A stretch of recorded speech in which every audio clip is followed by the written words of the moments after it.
And chat, how's it going, guys? Welcome back to Final Fantasy XIV. Today we are finishing the last step of the A Realm Reborn Relic Weapon grind, which shouldn't take more than a few minutes. And then we're continuing with the MSQ. No, I don't plan on doing more than one relic for each expansion. Like, no. No. No. No. I refuse. Alright, let me bring the crew on. Well, yeah, right now, though, it's just Fates are so efficient with it that it's like, oh, okay, I can just go do the Fates, not worry about it. I need to get on that Fate grind, too. Hello! Yeah. Hi! How's it going, guys? Right. Are you talking about secrets? No, It's just the current present day experience. It's all meta stuff, so. Don't mind us. We just completely forgot about you. Yeah. This morning I was leveling my crafters, which means my inventory is a goddamn mess. Oh, yeah. What I've discovered is that was 789. Damn it. Level 90 content gives a ridiculous amount of experience. Like, yeah. I've been getting the trials in roulette, and it's gone from usually like capstone levels give you almost nothing, but I'm doing a roulette and getting 10 million experience if I get the final boss of 6.0. It's like, I wonder if they might backfill that, because it would be nice if it wasn't like an experience drought if you happen to get a capstone thing and you were on level, you know? Yeah, apparently one of the best way to level up, especially as a DPS, into level 97 is to do the first Endwalker Alliance raid over and over, because especially with like if you compound experience bonuses like using the E-ring, because that works when you are 90 or under, including when synced down. It doesn't matter what your current level when you're synced down, you get the EXP buff from the E-ring? Yes. That's an oversight. That's an oversight. No, that's it's been like that the entire time. It's been like that for 10 years. So if it's an oversight, it's an oversight that they have chosen to let slide. Fair enough. Teddy, are you in the middle of something? Because I can invite you to the party. We can do a couple things. Oh, sure. I can stop what I'm doing. Yeah. This results in you getting like 11 million experience per run. Mm-hmm. Jesus Christ. Yeah, you can go ahead and invite me to the party now if you'd like. We're starting with the final stage of the Relic, right? Yep, which means we're gonna do a couple. We gotta do 2 runs of AV. Right, yes. I don't have to have it equipped for this, right? Yes, you do. I do. Okay, right. That's why I had it. So yeah, make sure that your relic is equipped. It is equipped. And Milena was one step ahead of us the entire time, so so Milena doesn't need to be here. That's why I did not invite her. All right, so Laura, if you are done with your... Yep, I got everything done. All right, so we are on our way. So yeah, it's been a fun week of Dawn Trail. Sadly, they did not open up data center travel this week as everybody hopes they would. So that's a little disappointing, but it is what it is. Yeah. We kind of hoped that would happen with the 0.1 update, which introduced the new raid series. Well, the normal mode version of it. Savage doesn't start for another couple of weeks. Nice portrait, by the way. Thank you. Yeah, it's a pretty good one. Fix the theme.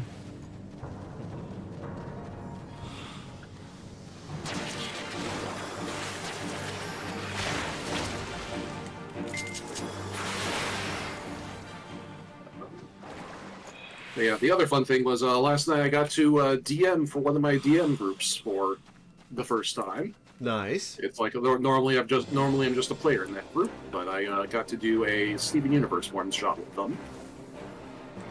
How'd it go? Very good. They fought Jasper and she scared them. But yeah, the setup was the party was a group of crystal gems who were sent to investigate the beta kindergarten, and they found Jasper and she was not friendly.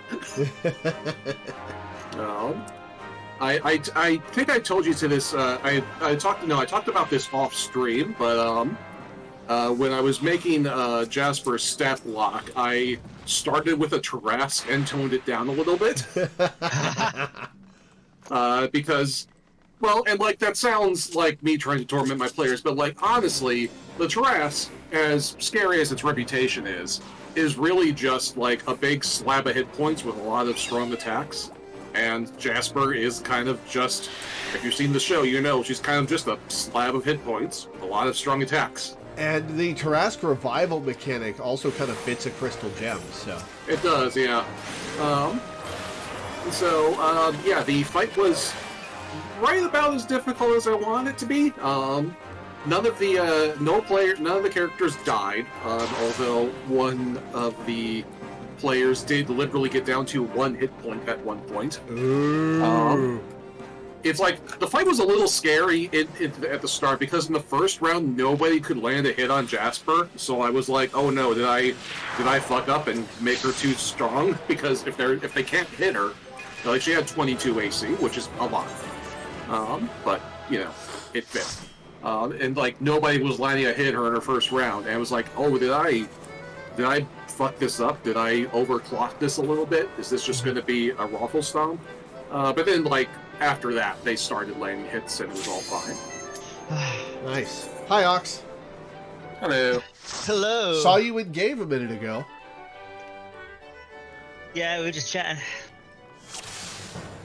St. Ferrum has a question for you. What's that on the far left of your hotbars? I have no idea what it was, but it's funny to leave it there because it's on my third hotbar that I only use for utility crap. So I'm going to leave it there until something forces me to replace it. Hi, Kitty. Yeah, I still have the wrong fairy on my scholar hotbar. Mm-hmm. I never used that fairy in the first place, but still. Yeah, for a couple of years, I had one of the items that you collect for the Shadowbringer relics. I had that on my hotbar just because when I was doing that grind back in the day, I wanted to keep track of how many of them I had without having to open up the inventory all the time. And I was doing Machinist while I was running Fates with that, and Machinist does not have that many buttons comparatively, and so they just stayed there because I never needed to get rid of them until like I was redoing my hotbars when Dawn Trail came out, and finally was like, okay, this is silly, get rid of those. Yeah. I still have flying Mount Roulette rather than Mount Roulette on my hotbar back when not all mounts used to be able to fly. Here's the funny thing. Bryn has flying Mount Roulette, and he is younger as a character than that change. I copied my hotbars over from Dyson onto Bryn, and as a result, I'm using an option that was removed before this character existed. That's pretty funny. That is pretty funny. Can you come on out? Maybe it's awesome.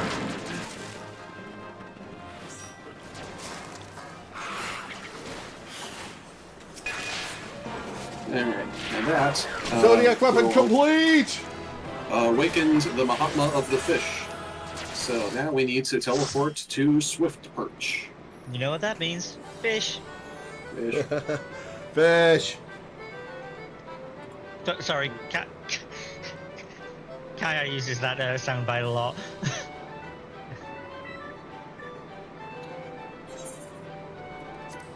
I agree. You're very cute. When I'm a blue mage and the enemy is using an interruptible skill. Where's it? Back here. Ramon! Mahatma exchange. Well, you've come for my wares. No, we don't go here. I think we just go straight back to... I guess we just go straight back to do it. I did think it was strange we went here. Okay. But you didn't question it. Yeah. Because we already teleported. Yeah, alright. Whatever. Oh, well. And this... Right.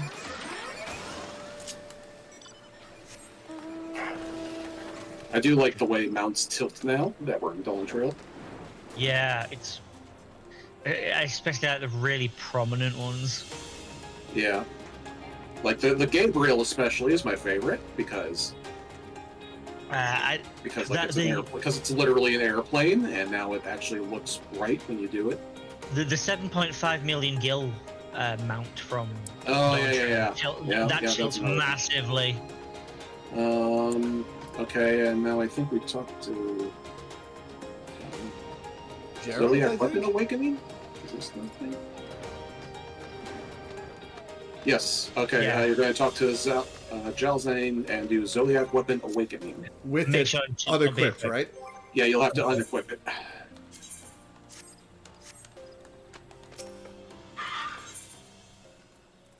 Zodiac Weapon Awakening! Does sentience stir now within your Zodiac Weapon? Then the time is nigh to end its dreaming. Awaken the Lilith Rod! Excuse me. Hooray! I get even more skill speed. Think of how quickly I can hit things physically. Upon waking, your Zodiac Weapon will truly be the finest arm and fiercest ally in all the realm. If you are firm in your purpose, let us begin. Note, it will have a 14% chance of succeeding. Enhance! But zoom first. Excuse me. I confess, my friend, I have awaited your return most eagerly. Even holding your weapon in my hands, I can sense the soul within pulses more strongly than ever before. If I heard all that rightly, Lore, your weapon's ready and raring to wake up. Meaning it's time for the grand finale, eh, Jalzan?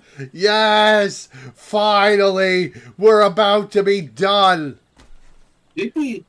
I forgot. Woo. Did we start this in 2023? We started Because it was in either February, early in I the think. year or it was like in December. I don't remember when. I think it was February. Yeah. No, wait. No, it was before that. I think it 'cause, was we in did December. most of the work in like March, April before the yokai event started. But I think we might have like picked up the quest in December and then sat on it for a while. I don't remember. Anyway, we've been at it for a while is the point. We've been at it for a while. It's the longest relic grind in the game, isn't it? Oh yeah, by far. The most tedious, at least. Back when there wasn't Stormblood common. is more tedious, but Oh, God, really? yeah. No, That's right. saying No, something. As someone that's done several not only Stormblood weapons but Stormblood armor sets, at least if you do the Stormblood stuff, the tedium is supported by a frankly rewarding and fun process. There's that. Yeah, people Yeah. really want me to do the Stormblood one for the story, right? Yeah. Yeah. Story's okay. Definitely. Yeah, but basically, like, you if it's your first Stormblood weapon, you will be making it completely incidentally as you play through the Yeah. the content.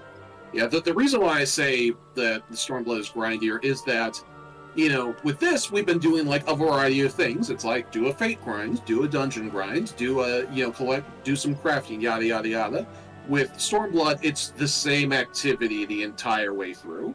It's You are basically running fate around. You are grinding. running around the zone, killing boss monsters for Which- X number of hours. Yeah, but you just said the magic word, boss fates. Oh, yeah, Yeah, I do that's- like boss fates. Yeah, but there is less variety of activities. But anyway, and it's got I like a digress. funny little quirk mechanic to it and stuff. It's And like when I say it's not grind, when I say it's grindy, that doesn't mean it's bad. It's just like as a point of like dictionary definitions, it is more of a grind. Is my point that I'm a stickler on this debate. Hey, I'd Anyway. rather spend 15 hours doing boss grinds than another 10 hours doing leave grinds. Yeah. All right. I am unclear on what part I must play, Gerald. I have made ready my alchemical supplies for the occasion, but I do not know what you would have me concoct. Or, for that matter, why? He just wants more booze, Jalzon. Oh, right. Well, you remember the Book of Netherdark?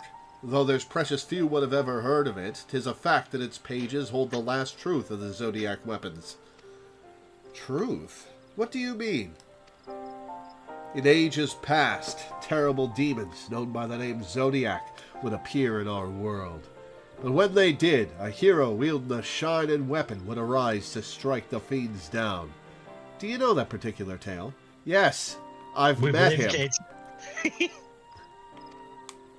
There are few who know it better. You speak of the Song of the Zodiac Braves. I began my research precisely because I thought its accounts of the legendary weapons held a grain of truth. But did you know the weapons weren't wreathed in light when the Braves slew the fiends? Aye, it was until those arms tasted a demon's blood that sentience blossomed deep within, and they burst forth in a brilliant halo. 'Tis how the Zodiac weapons were truly born, but that bit of the tale got lost as it was handed down through the ages. Very good, Gerald. Very good indeed. We have no demon's blood to awaken Lore's arm, but we can mimic it with a quasi-soul potion thick with ether. You're a quick-witted one, make no mistake. Well, now we're all caught up, let's give it a try. Oh, Garot's made a friend. How long is this going to last? Well, it happened against his will, so presumably for as long as Jalzon wants to press the issue. Has alcohol. Until you make all how is it 12 weapons or 13? However many 9. However many relics there are for ARR classes and jobs. There, that ought to be a thick enough coat of my demon's blood potion. The rest I shall leave to you, Gerald.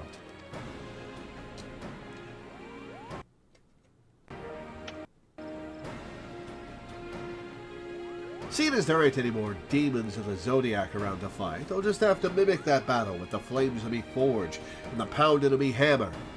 Now, let's perfect the old relic what we began with so long ago. So long ago.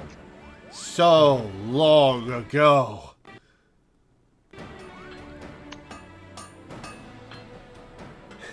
A lot faster than the patch cycles. The weapons responded to me touch like a wonder. I can feel the soul inside trembling, like it's aching to wake up. So let's give it what it wants.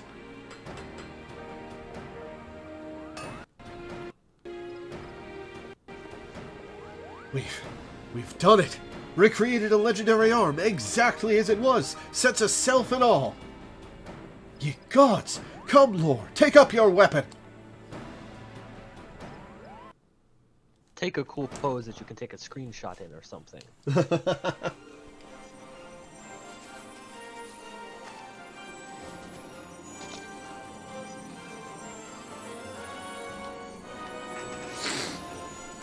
Excuse me. They're posing. Hey, they've earned it. I've earned it, but they've also earned it. Not even going to mention Dyson and Minda making the stuff for you. Minda made the stuff. I was just the mailman. Yeah. Behold, the legend made manifest in all its glory. There's the title card for the session. The video. Did you notice the Final Fantasy one? Main theme, yeah. Behold the legend. This is a good thumbnail, actually. Yeah. Wow. Yeah. And also that is we did say that the glow was subtle but nice. Yeah, that's way better than the shit that glowed in the last few stages. That's cool, actually. I like that. Mm. Behold, the legend made manifest in all its glory. None but the realm's most valiant adventurer, her most masterful blacksmith, and her most accomplished alchemist could have recreated this true heir to the weapons of yore. I was referring to the fanfare, not the FF theme. The fanfare is from FF1 when you get a key item. Ah, I gotcha. Yeah. Nay, here we have forged a new legend, a weapon beyond all compare. The ages will echo with its name, the Lilith Rod Zeta, with which you can cast Zeta Flare. Tuh. Where has Zeta Flare appeared besides Kingdom Hearts, by the way? That would be a major spoiler. Fair enough. So it's in this game. No. Oh, fair enough.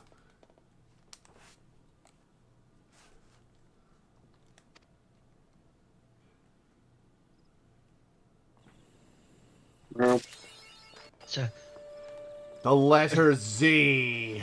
After 26 quests, it's done. It's done. It's done.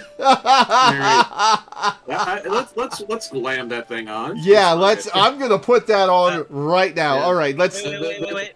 Come over to the Drake. And now I the can replica buy one. replicas. Yeah, now you can buy like the actual Star Rod, which is a fun one. Like honestly, like that's probably my favorite version, just because like it's literally like the logo for the game. Oh, that's super cheap, actually. Okay. Yeah. Oh yeah, the Well, yeah, you Relic. put in all the meaningful effort already. Yeah. Better Cool. be. Don't celebrate Relic's just always- yet. Don't celebrate just yet. What's next? No, there's no more. You can't The make Relic's- me do more. Yeah, the Relic replicas are always dirt cheap. But anyway, next step. Okay, glam that thing onto your rod. Like the demon rod will have its day again, I'm sure. But come on. Yeah, no, I'm gonna shove that in my armory chest and glam that on in a minute. But was there something else you wanted me to do here? No. Oh, also, you should have a look at our weapons as well. Now Oh, that yeah. we've completed that. Yeah. The glow on this one's funky. It comes off the edge of the weapon, so it almost looks like I have like a hard light edge to my blade Yeah. now.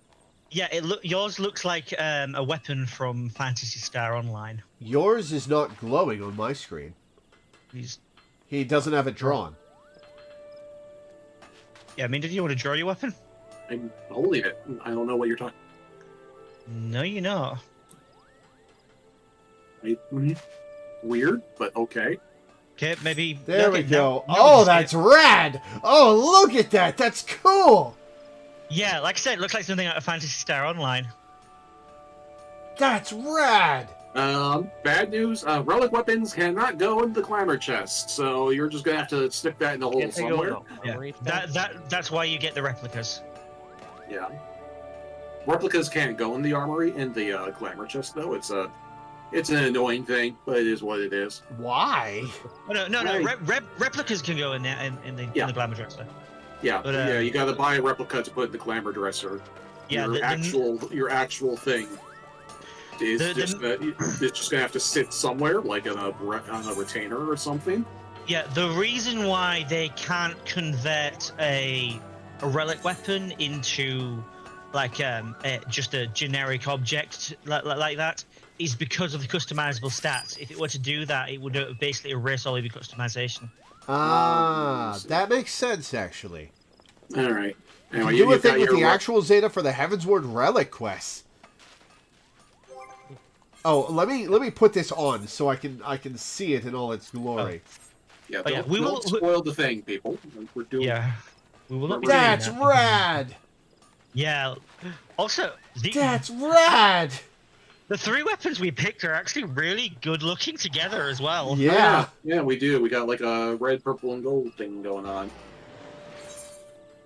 So to start Heavensward, Wait, we there- are... No, I'm gonna shove my replica in my glamour dresser. So hang on. Okay.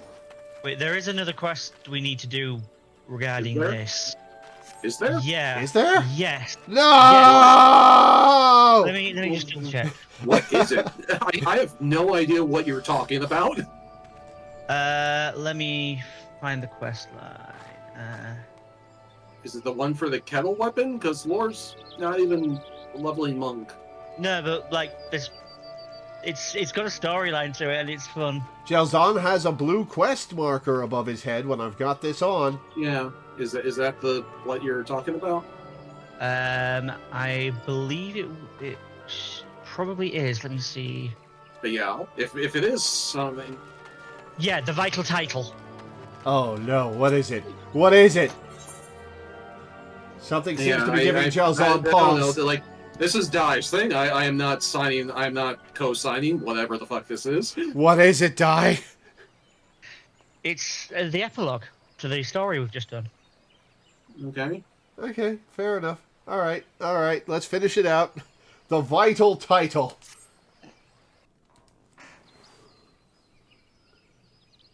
My dear, dear girl, thanks to you, I have developed my soul infusion methodology and seen a legendary arm reborn in all its glory. For all this and more, you have my eternal gratitude. I had devoted my life to just these two goals, yet neither could I have accomplished alone. Though I risked life and limb, verily 'twas right I should come to Eorzea. One matter puzzles me still, however. Why was the Book of Netherdark, a priceless resource, never completed, nor circulated? If I have learned anything by now, 'tis that Gerald can shed some light on the matter. Come, my friends, let us make one last journey across the village green, for the sake of knowledge itself. Have you looked around? There's no green here. That is a misnomer and a half. What do you mean there's no green here? What the It's all brown. Look at that. It's all brown. Okay. There's a bush or two that's green, but all this stuff on the ground, which is what would be described as the village green, is brown. It's usually grass that covers a village green.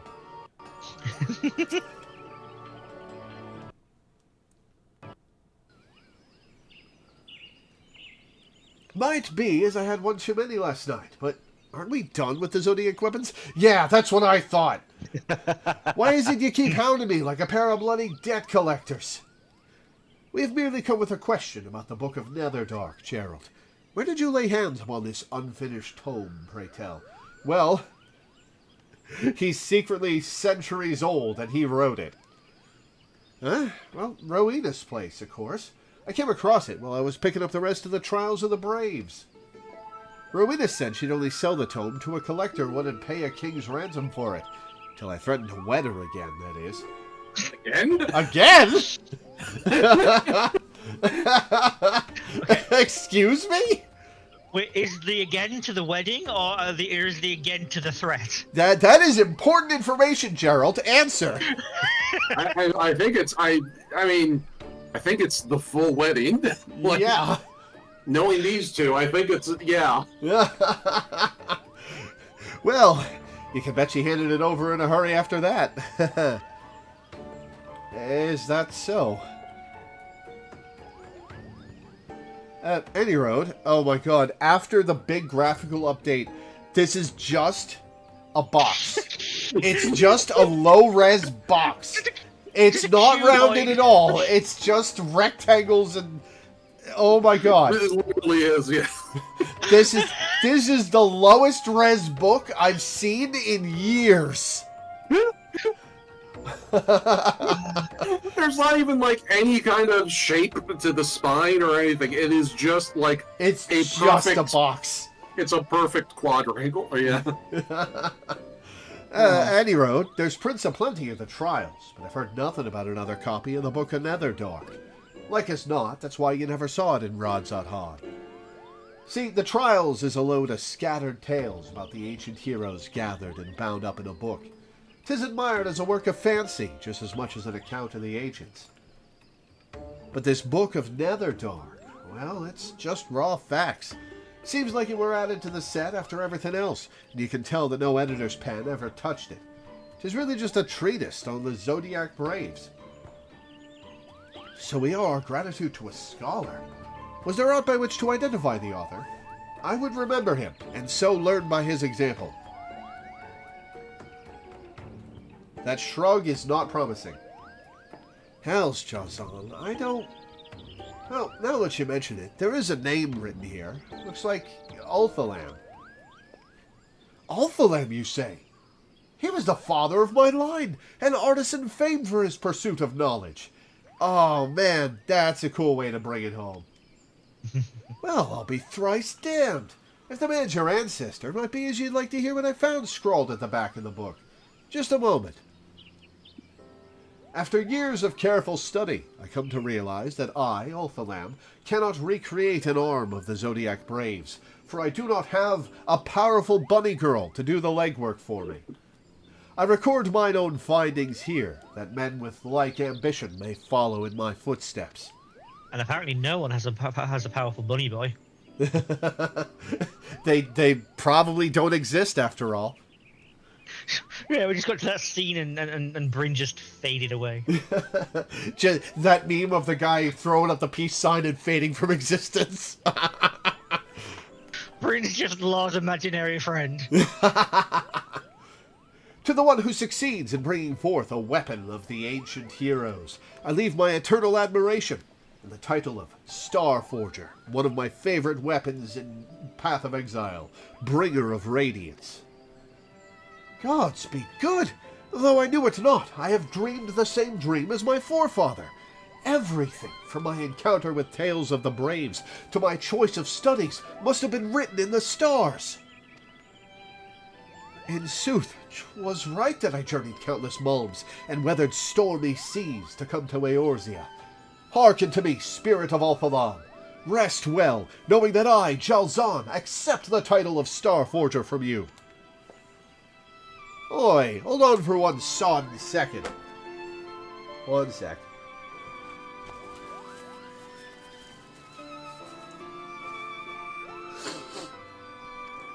Might be as you're the one what came with the tale of the legendary weapons, but who was it that made the bloody thing? Me, that's who. And who was it what found the Book of Netherdark? Poor old unthanked Geralt. The title is mine, fair and square, even if there ain't a single gill in it. You know, actually, that is kind of fair. Gill? The title cannot be measured, not even in gold, sir. 'Tis a priceless honor, granted by my ancestor to the one who fulfilled his dream. Me. I guess they're not friends anymore. The title is mine, by blood and merit both. Like hell's it is. Do you know what a smithy does? We work a bit of our soul into each blade and kettle we forge. I've sacrificed a good slice of my own bleeding life to the Zodiac weapon, and I ain't about to just let you walk away with the title. You insolent cur! I had thought you were but rough around the edges, but I see now that I was right about you from the start. You are the greatest boor in all the lands. Ah, you bleeding coot, you're just stubborn in your old age. The title should go to someone what's got a future, and if you can't see that, then you're the biggest arse around. Lord just looks away and is like, whatever. I got what I wanted.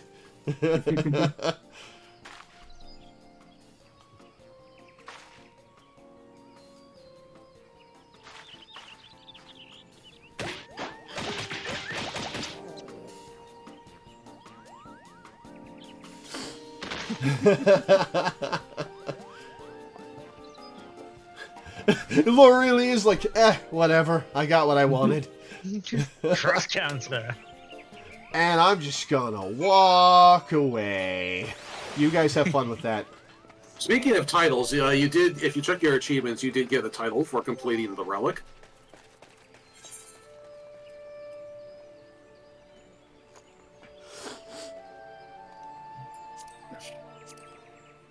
Z.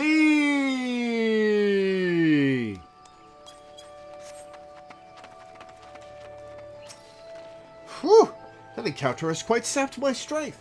Though not my sense of outrage. I can scarce believe that boor will not yield so much as an ilm. I simply cannot abide the thought of Gerald taking that title. I had thought to journey homewards, but now I see I must stay and make him listen to reason, so the NPC won't go away. There are far worse places to call home than Hurstmill, I suppose. And I have, after all, developed a taste for Eorzean cuisine. Of course, my continued tenure here would be all the better if you visited now and again. I should like to learn of your adventures, and would be happy to enhance your arm through the power of materia. Now, Lore, go forth with your Zodiac weapon, and with it create your own legends. And then, unless... Wait, no, there's probably more side quests with this guy. There is one. There's one last quest to finish this. Well, we're not gonna do this one, but it's a fun thing. Alright, let's see what it is. Kettle to the metal. Gets me Ultimate Kettle Nexus Outdoor Furnishing. Yeah, we can, It needs 50 Alexandrite, so... let's not. Yeah, I was gonna say, we can do that off screen sometime, and We have other things to do off screen. We will come back to this guy probably in a couple of years when I catch up. Oh no, it's literally one quest, and it's not long. It's just we just need to get some Alexandrite, which is very easy to do. Yeah, Just, but we have other things to do. Yeah, alright, now I'm going to Gridania. I'm going to shove my replica Lilith Rod Zeta into my armory chest. And I'm going to glam it onto my current weapon. Alright. And we're done! We're done! Once you've done all that, head to Eagleshear. Congratulations, Lore. You've completed the same amount of relic weapons as I have. Actually, wait, no. You've completed the same amount of relic weapons, like, by expansion that I have. I've technically completed 3 of the Stormblood relic weapons, but, you know. Yeah, I did. I've done a couple. Yeah, I've done like one. I did like one of each, just like because I wanted to like do them. And then in Endwalker, I have damn near all of them because you don't need to do anything to get Endwalker relics. It's kind of pathetic. You just need to get tomestones. Yeah, you just need to collect tomestones, and so. But not only that, you get like you have to use a type of tomestone that you rarely use otherwise. So yeah.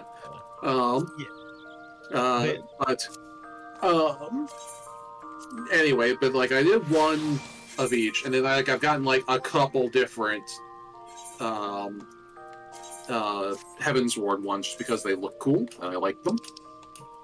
I just end up getting exhausted partway through a given tomestone thing, and I'm like, this doesn't really have any actual benefit for me. I don't even really like how it looks anyway. Yeah. It's different for the Stormblood ones because they're actually useful for something. It's true. Yeah, I absolutely do advocate for completing that quest, by the way. It is a fun one. This is rad. I like this staff. Alright. I'm a little sad we did this after I got the Be Right Back screen art done. Yeah, the Demon Rod still looks pretty cool. Yeah. And you'll It's get pretty other iconic. weapons. Wait. Isn't on the Be Right Back screen the demon rod is underneath the chair, underneath the settee? Yes, but you can see the shape of it. Yeah, I'm just thinking. That's just where you've left it after you've changed it. I got up, walked away. Loreweaver, ADHD queen. You just left it there, it's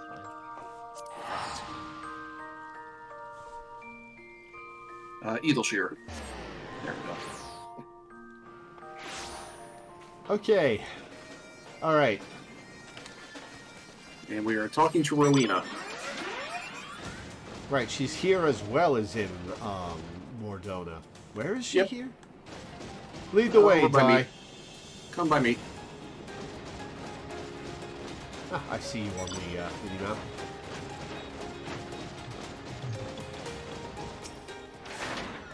Rowena is planning a trip to Revenant's Toll. If you teleport there, oh my god, it's him. Are you serious? Yes. He's involved in all of the relic quests. Oh wait, no, right, we're doing the relic quest. I thought we were coming here for MSQ for some reason. No, okay. Right, okay. Rowena is planning a trip to Revenant's Toll. I could not imagine how I would feel if you showed up to MSQ. I know exactly how I would feel because, you know, spoilers.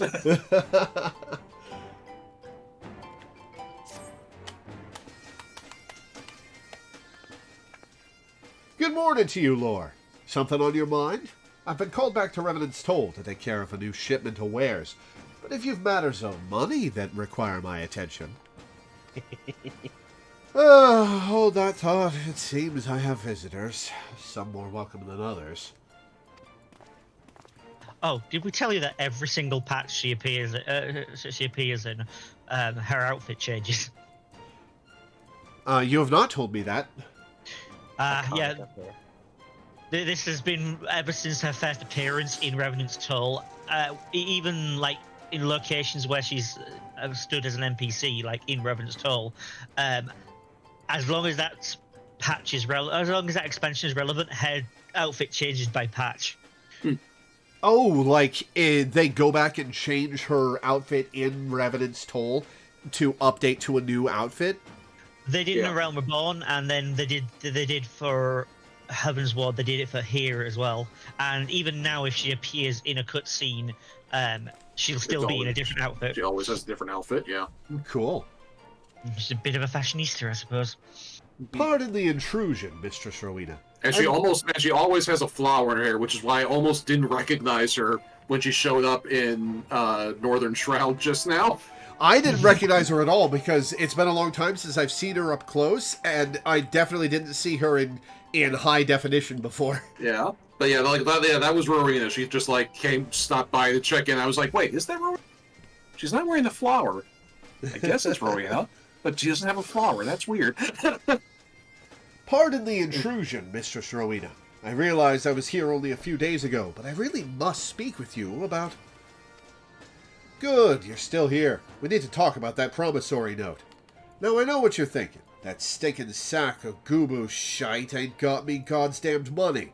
Well, you're wrong. I saved it up, every last guild. The thing is, my mates took me out for a drink to celebrate, and... God damn it, Gerald. Excuse me, sir, but when people are talking, it is generally considered rude to interrupt. I know not what manner of business you have with Rowena, but I am quite sure it can wait. As I was saying, Mistress Rowena, have you perchance been able to arrange a meeting with your associates? There is much I would ask them about their work on arcane sentries. Hold on a bleeding minute. You are telling me to wait? Didn't no one ever teach you to shut your gob when grown-ups are talking? Me life, and, more importantly, me note at the tavern's at stake here. Now be a good lad and bugger off until Uncle Gerald had to say, okay, so you put your promissory note as your collateral for your tab, and then you didn't pay your tab because you didn't have any money aside from the promissory note, and now you're coming to beg Rowena for the money to retrieve your promissory note to give back to Rowena. That is what I'm getting from this situation. Gerald, mind your own advice for once and keep quiet. I'll deal with you soon enough. Regarding your question, Ardashir, the answer's no. The client I had in mind's a bit of a recluse, and stubborn as all hells in her old age. Her name's Matoya. You might have heard of her. She wouldn't hear of any meeting, and I ain't got time to press her on it at the moment. Too much to do by half. Sounds like you've got enough on your plate without having to worry yourself over an old mate's owens. I tell you what, let's forget about it for... I know not what hole you have drunken yourself into, sir. And don't sir him. He doesn't deserve it. And quite frankly, I do not care. I have important business to discuss with Mistress Rowena, and I demand you leave us be this instant. Ah, the youth of today. Jumped up, self-serving little shites, the lot of you. Fine. Tell us then, your highness. What's this business of yours that's more important than a man's life, eh? Well, out with it. Very well, if only to explain myself to Rowena. Together with my master, I have been conducting research into the manipulation of spiritual and etheric energies in what you call the Near East. Our work has shown that the soul is, in fact, an agglomeration of a specific type of force. This force defines the quiddity of man and makes us who we are. And he pauses and he says, quiddity is a word that means, I know what it means, you little shite, keep talking. Well, the soul is indeed inimitable. Inimitable is a word that means shut up, you little shit. We believe it possible to create a quasi-soul. Thus we turned our attention to anima, the self-same force which allows individuals to traverse the life stream via etherites. Etherites are... Shut up! By infusing a soul stone with the requisite quantities of ether, this force may be harnessed. Yet after years of research and experimentation, we have naught to show for it but inert husks of stone. We repeated the process again and again, adjusting every element, but the result was always the same.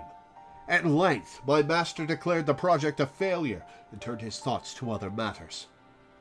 But I could not give up, not after witnessing the beauty of anima, not after coming so close, and that is why I have journeyed hither to Eorzea.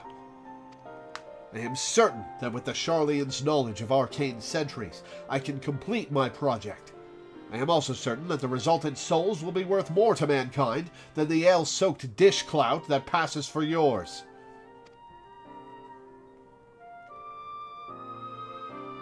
Finished, have you? Well then, allow me to retort. Seems to me you're a cockered little brat as speaks a lot without saying aught.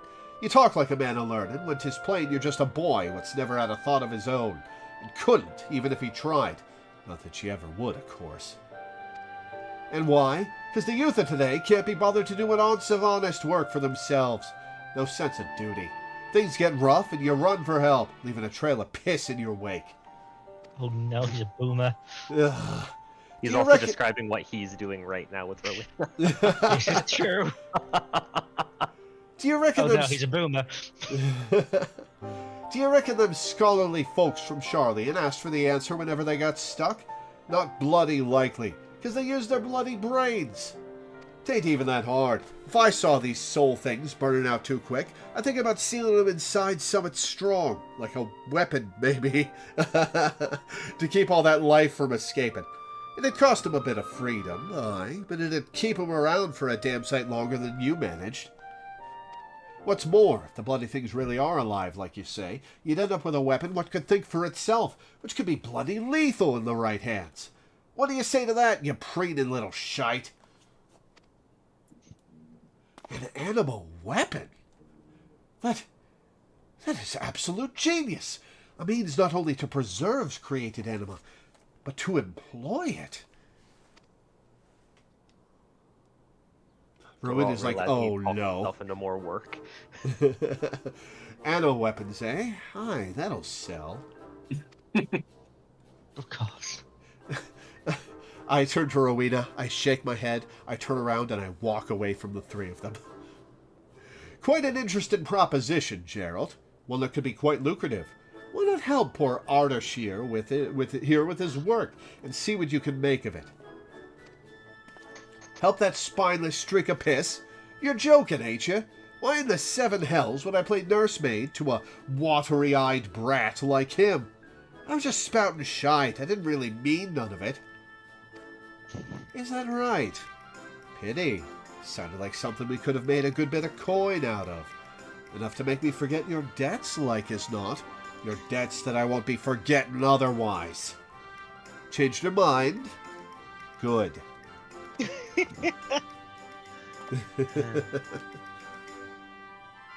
Listen, Ardashir, he may be a drunken, bloody fool, but he's also the finest blacksmith in all the realm. If anyone can forge a weapon capable of holding your souls, it's him.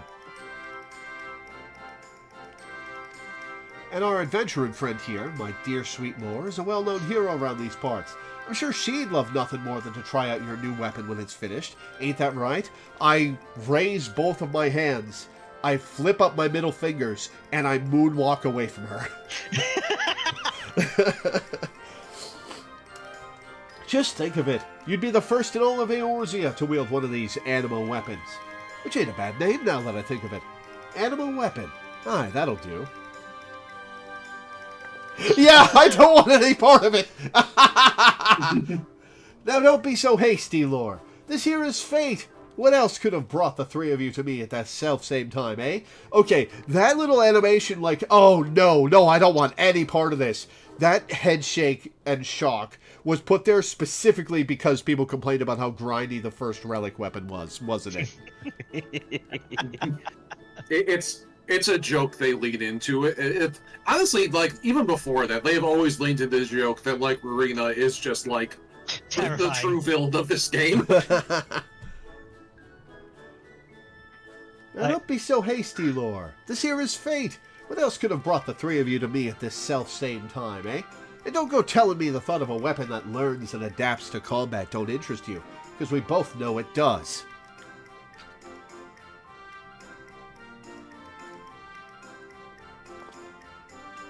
Gerald, was it?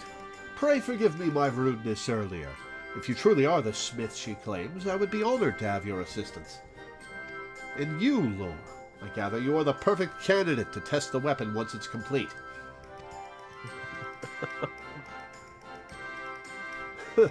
Well, if this will get me square with Rowena, then I suppose me hammer's yours. But don't think I'm getting roped into this alone. If I have to forge it, you have to wield it. Don't nod, Lore. Thank you, both of you. I promise you will not regret this. Well, the jury's out on that, Ardashir. Nice to see you're all getting on. Now, you're going to need a place to work, and I know just the spot. Azis La, the seat of Allagan's science, floating on high over Abalathia's spine. Really?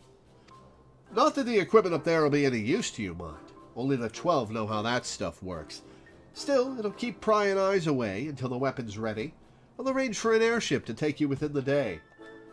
Really? Azis La?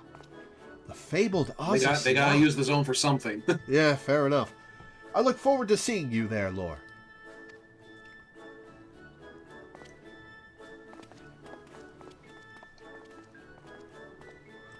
They walk away. I turn, eyes laser focused to Rowena, my eyes narrow. Today has proven to be more productive than I thought. Gerald's out of my hair, and soon I'll have new merchandise for the House's Splendors. Assuming this ridiculous plan of his works. I'm counting on you, Lore. So, Bryn, which relic are you going for? You going for Dark Knight? I might go for Dark Knight. The Kronos does look very nice, and my late friend had the Kronos looks as his iconic weapon, so might be a nice tribute. Plus, there's the normal Kronos has the same colors as my current weapon does. So yeah, I'm gonna go for Summoner. I will definitely go for Black Mage. Well, yeah, I mean that's what I didn't even bother asking.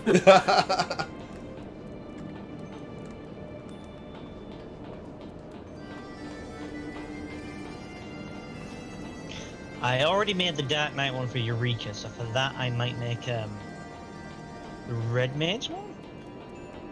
For Eureka, I don't even know. I'll probably Samurai, because I don't know, why not? We're going to start MSQ. We're just accepting this quest before we start MSQ. I feel like we won't get to Eureka for a long while, though, so we'll have time to think. Yeah, we're gonna do this in the next quest. We're gonna get started on this. We're gonna get to the grind. We're not gonna start the grind yet, but we're gonna get to it. Okay. Well, Yeah, okay. Here's the thing. Maybe we start this next time we do the stream, because we have been going for an hour without doing any MSQ. No, we're doing this now. Okay. This is non-negotiable. We come all this way, and we can't even use the goddamned equipment. Do you know how heavy this anvil is? Too bloody heavy. Should have given it to his lordship to carry. That would have been good for a laugh.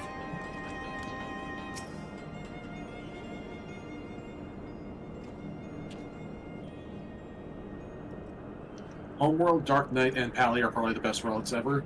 Summoner, Homeworld, Heaven's Ward is up there too. But yeah, like those are the top three, I think. I used to use the Paladin one as my iconic Paladin look until I got the Abyssos ones. Yeah, I have the Paladin relic from Homeworld, from Heaven's Ward as well. The fabled Azis La. I'd heard stories, but who would believe such a technological marvel could exist, and floating in the sky at that? If only my master could see me now. But this is not the time for gawping. Come, let us begin our work on the animal weapon. So who told Rowena about this place? You know, some adventurers probably. Wasn't this like a hush-hush confidential expedition that we went on? Not really. I mean, also, like, it appeared in the sky over Ishgard, so, like... Fair enough. I just, like, literally saw it. I'm assuming after everything panned out as well, they probably had some people, like, tell the truth to people. We have also been selling her Allergan USB devices. She may have just found out that way. Fair enough. Yeah. Just been dropping Kindle fires in her lap for the past month. Mm-hmm. Alright, so soul without life? Yep.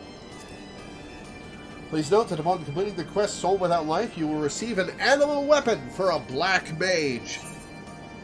You'll take this quest as a black mage. Animated Lunaris Rod. Interesting. At least. I just got a pop-up for class/job-specific quests. What? I've been playing for 2 years! This is a whole expansion after the start of the game! When you have to be... You've already... Oh, hello, Dark Ragnar. We have other people doing this quest at the same time? Yeah. People love these relics. I take it you're ready to proceed? Excellent. Gerald has already begun work on the weapon that will serve to contain the anima. The difficulty lies in sustaining the thing long enough for the transfer to take place. Oh, one sec, gotta sneeze.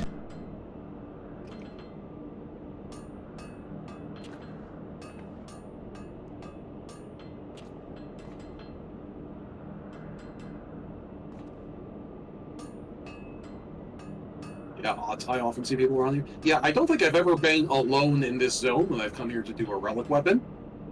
There's always been, like, somebody else working on a relic as well at the same time they have. Just because the Heaven Sword relics are popular. They look good and they're relatively easy to get. So it's a...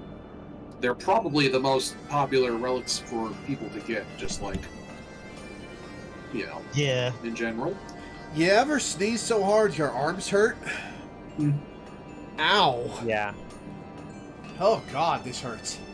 And like a significant chunk of the Heaven's Word relic can just involve using a bunch of tombstones, right? Mm-hmm. Yeah.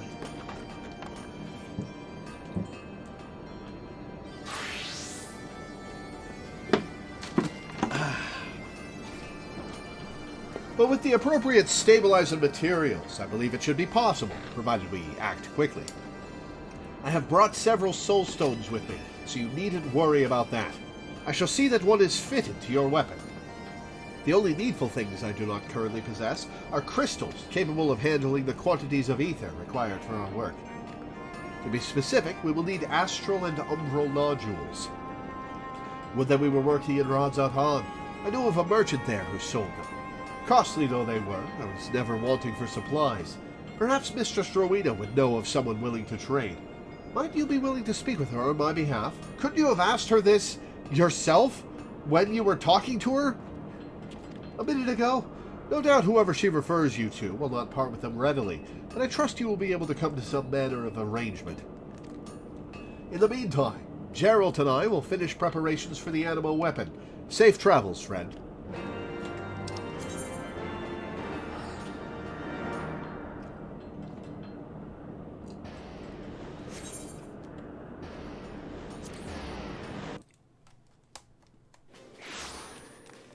Yeah, it's weird that I got that pop-up too, and it's weird that it showed up here of all places and not, like, when we were doing job quests, for instance.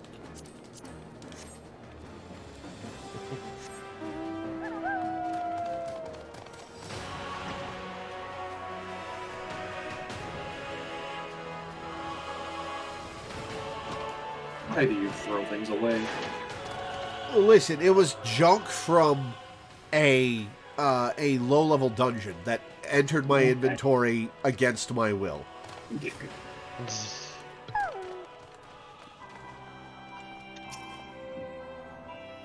Well, if it isn't my favorite adventurer, how's that animal weapon coming along? Astral and umbral nodules. Might be a Sindony will have what you're after. She's a jeweler by trade, but her work with crystals is something to behold. Let me tell you. They say she can strip them of elements, charge them with new ones, even make them out of thin air, if you can believe such a thing. Can't vouch for the rumors myself, but her prophets say plenty. Oh, Lore, you never tidy. Lore, tidies. Oh, why do you throw things away? Can't win. She can be a bit picky about clients, but you being the warrior of light and all... Tidied up, you wouldn't need to throw things away. What do you think I'm going to do with it? Sell it. Trade them for Trade it for guild Grand Company seals. Or Grand Company seals, or We'll need them in this. desynth it for crafting materials. Anything. I'm sure your sparkling reputation will catch her eye like the crystals she's so fond of. If you go upstairs, you'll find her out on the terrace.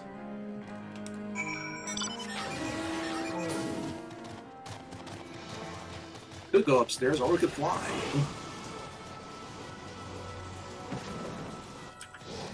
Zodiac Weapon Exchange. Hey, it's a witch!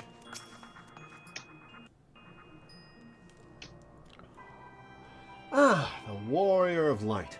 What a pleasant surprise. No need to be alarmed, my dear. It is my business to know all of Eorzea's treasures, be they material or mortal. But tell me, to what do I owe the pleasure? Business. Astral and umbral nodules. My. I see you are a woman of unusual tastes. Might I ask what you plan to do with such curious crystals? Ultimately, kill things. With style. An essence akin to the soul. I suppose such peculiar work would call for crystals as equally peculiar. Well, you were wise to seek me out. I've dedicated my life to the study of crystals, and I cannot bear the thought of knowing there are crystals I could not procure. Mind you, these are no mere baubles or trinkets you ask of me. Crystals of such purity are not easily come by, but to also be so rich in astral and umbral aspected energies. Still, with the proper materials, I believe it can be done. It will require a great deal of ether, obviously, and of a specific persuasion. I am informed that when a man falls in battle, a residual energy hangs in the ether long after his spirit has returned to the life stream. This energy can infuse crystals in the vicinity with a purity not often seen in nature, a purity essential for what you desire. So get to killing. I can use these crystals, luminous crystals I call them, to imbue empty ones with the astral and umbral energies necessary to create what you seek. But I will require one crystal of every element. They will not be easy to come by, of that I can assure you. You will likely have to scour every ilm of Eorzea to find them.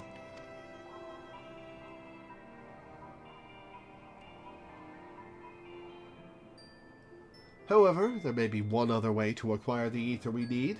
It requires something of the rarer sort, something much more precious than luminous crystals.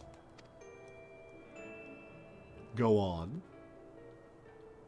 As I mentioned before, it is my business to know all of Eorzea's treasures. And if the rumors are true, there exist certain weapons of legend said to have supped on the souls of countless You aren't getting the Lilith Rod from me! In fact, a certain great hero who wields one of these weapons is supposedly working with a young researcher somewhere beyond the Sea of Clouds. Though this is only what I have heard. I will not hold you to ransom on the strength of mere hearsay. Even so, the rumors of these weapons are not so easily dismissed. Embodiments of war, veritable reservoirs of soul energy. If you were in possession of such a weapon, creating these astral and umbral nodules would be as child's play. Oh, this is just a gate that says you can't do this until you've created at least one relic weapon. No. Nope. No. Nope. This is an actual deal she is offering. So I have to trade away my Lilith Rod? You don't have to. You don't have to, but it's an option. Like, I have seen people swear blind that it's much easier to just make another Zodiac weapon to do this than it is to do the next step. I think those people are completely Yeah, those people are insane. crazy.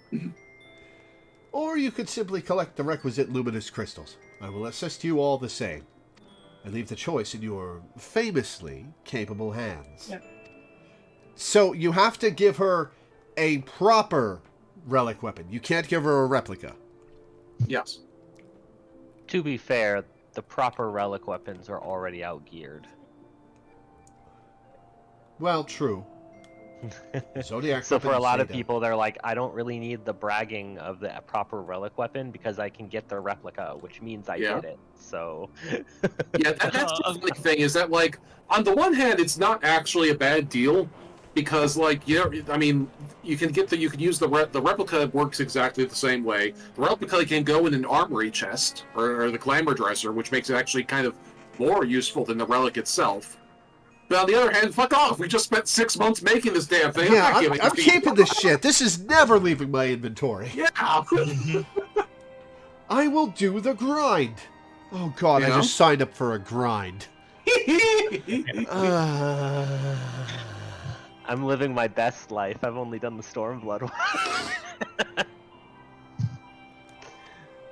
Alternatively, players may acquire the Astral Realm nodules in exchange for elementally aspected luminous crystals, albeit at a low probability, but participating in fates in certain areas. Luminous wind crystals, Sea of Clouds, fire crystals, Azis Law, lightning crystals, churning mist. Each of the Heaven's Ward zones. Yeah. Yeah, it's basically the Atma grind, the Atma crystal grind, but there's just 6 of it, so it's actually really quick and easy. And as a result, anyone who says just make us a Zodiac weapon instead is completely bonkers. And Yeah. you don't have to do specific fates either. Yeah, you just have to do fates in each of the 6 zones until you get the lucky drop, and that's it. It's super simple. But we're not going to do that today because we have now unlocked the grind and we can get back to MSQ.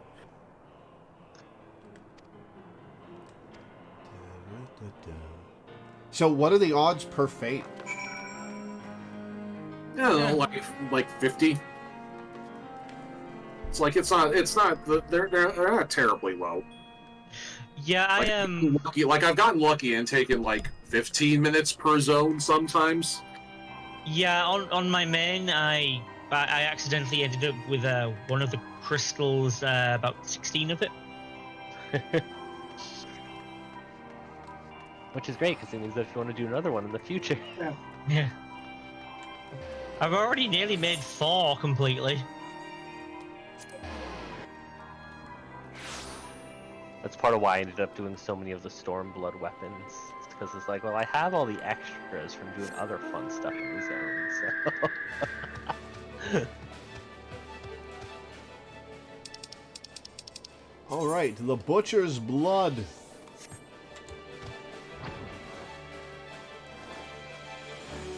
Oh yeah, it is turning when I turn. Nice. Alright, MSQ! Yay. When Arenvald asked me to lend my spear, I didn't imagine it would be for such an adventure. I'm grateful for the chance to be part of it. First Astinia, and now Arenvald. Should seem there is much amusement to be had at my expense. Honestly, might as well go adventuring with Alice, say. Now that would be an experience. I want the little... Usually I hate the glow on these weapons because it just shines and it's blinding, but I kind of want the Lilith rod to glow all the time. Yeah. Oh, this gets me a Actually, there's a trick for that. If you use the sitter mode to interrupt your weapon drawing action, you will cancel the weapon draw, but still trigger the effect to appear. Huh. I'm heading on over. I'll show you. I'll show you what it's like. Well, let me accept this quest. Okay, I'm here. I draw and sit. There you go. Oh, cool. Not that I can do that on controller, but still cool. You should be able to. Just Like put if, the draw and sit. Just put the draw and sit emotes on buttons so that you can press them both quickly. Oh, yeah, you Yeah. can do that. Fair enough. All jesting aside... That's kind of what you have to do on PC, for that matter, because the alternative is just like manually typing names of emotes. Yeah, I have the sit emote on a hotkey, and then of course I can press Z to draw the weapon. Mm-hmm. Anyway. All jesting aside, we must tell people the good news. And I think Elise should be the first. Secondly, she is bound to be delighted. If I am no longer needed, then I shall take my leave. I appeared for one dungeon and immediately left. Of course, don't let us keep you. Thanks again, and say hello to Vama for me.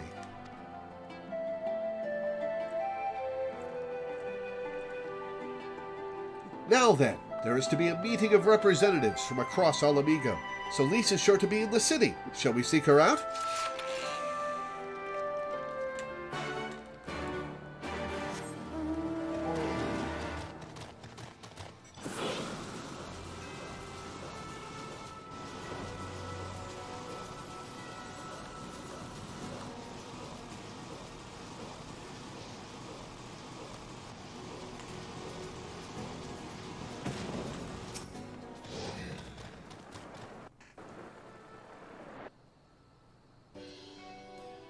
Oh, this is...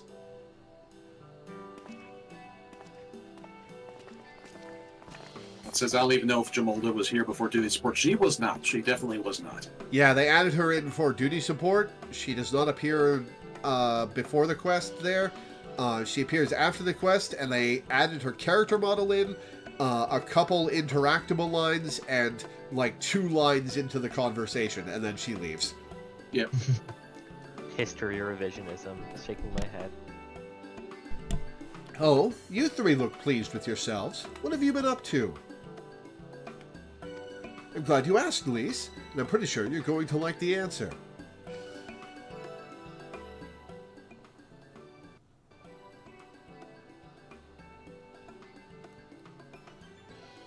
You're joking. The Mad King's Trove? I thought it was a myth. So did plenty of people, but they didn't have Lore and Alphino in their party. The credit for finding it should really go to them. As for what to do with it all, I vote that it go towards alleviating the suffering of Alamigo's poor. Gods, if there's as much as you say... Arnvald did not exaggerate, I assure you. We could not hope to carry even a fraction of it out on our own. I have taken the liberty of sketching out a rough map of the ruins. If you will assemble a squad of your most trusted freedom fighters, they should be able to follow the route to where the treasure lies. Where the treasure lies. Understood. It's so weird to see Lise in high definition. Understood. I'll make sure every coin is accounted for, and that goes for the spending of it as well. Thank you. Oh, there is one other thing. When the time comes to draw up a plan for distributing the spoils, I would ask that you consult Alphino. I don't have a head for details. I'm not educated. I see that simply handing out sacks of gil won't solve everything, but I couldn't rightly tell you what to do instead. Oh, I know the feeling. I'd welcome any advice you could give us, 14-year-old boy. Of course, I shall be at your disposal. Commander, we've got a problem. Deep breaths. Tell me what's happened. A mob's gathered outside headquarters. They've started making demands. You'd best come and see for yourself.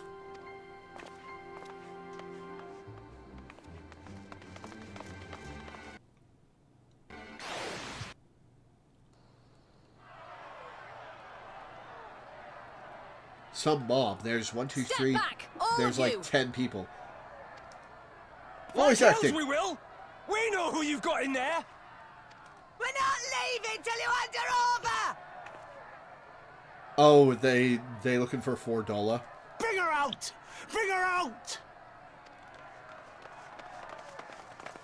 What's going on? Someone let slip about Fedora. It's true then. The bitch really is in there. I knew it. I bloody knew it. Listen, you can have her after we get all the information we can out of her. But if you do anything worse than slit her throat, there will be a reckoning. We demand vengeance!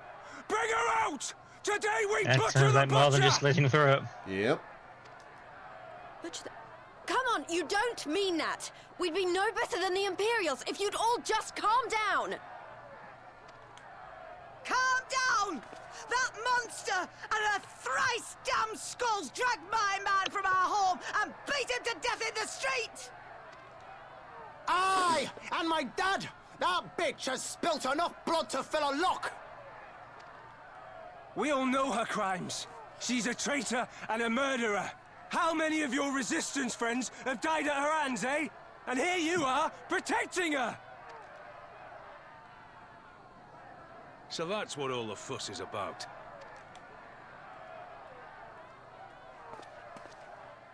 Hearken to me, brothers and sisters of Alamigo. Saved by robot.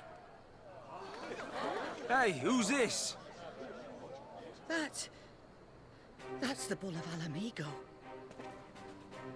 My friends, you are not alone in your anger, your grief, your despair, for it is mine as well.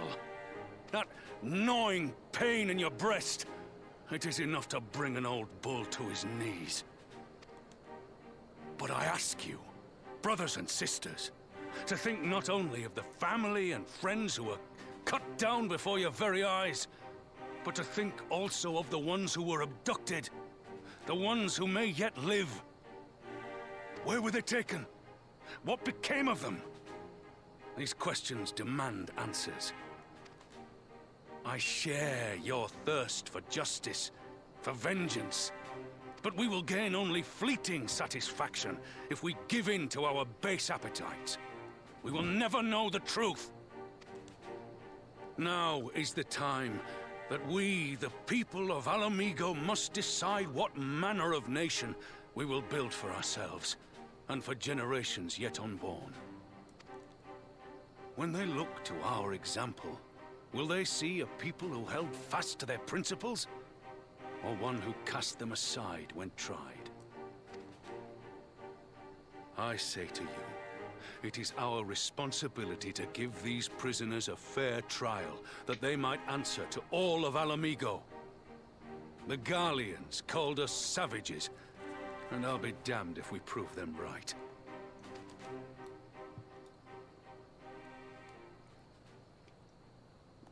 Let's put him in charge. Well, I say that, but I really don't want to separate him from Nanamo I any know more you're than he right, already I is. do, but I can't.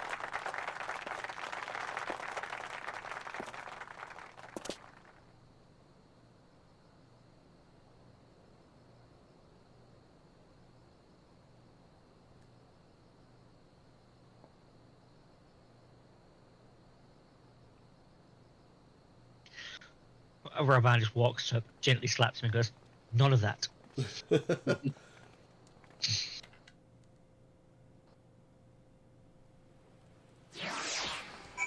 Yeah, I spoke rashly. I was being snide. I didn't really think through the consequences of actually handing her over to them. So that's my bad. I didn't want to interrupt the cutscene, but I was watching in Japanese, and Robon enters the scene with an RARA. And it's like, oh, oh boy, yeah. For Dola and her skulls may have aspired to be Imperial citizens, but they were born Alamigan. To their countrymen, they are traitors of the worst kind. Just the deepest, sexiest RARA. Thought it was the bull of Alamigo, not the snake. The butcher has much to answer for, but to simply drag her from her cell and slaughter her in the street? General Alden is right. Appropriate weather for what just happened, I guess. Yeah. After 20 years of Imperial rule, 'tis no surprise that people should seek a target for all their pent-up rage and grief. I only wish I knew the solution. Appropriate weather, inappropriate umbrella. Thank the gods General Alden arrived when he did. Any later, and we would have had a riot on our hands. Yeah, that was pretty lucky.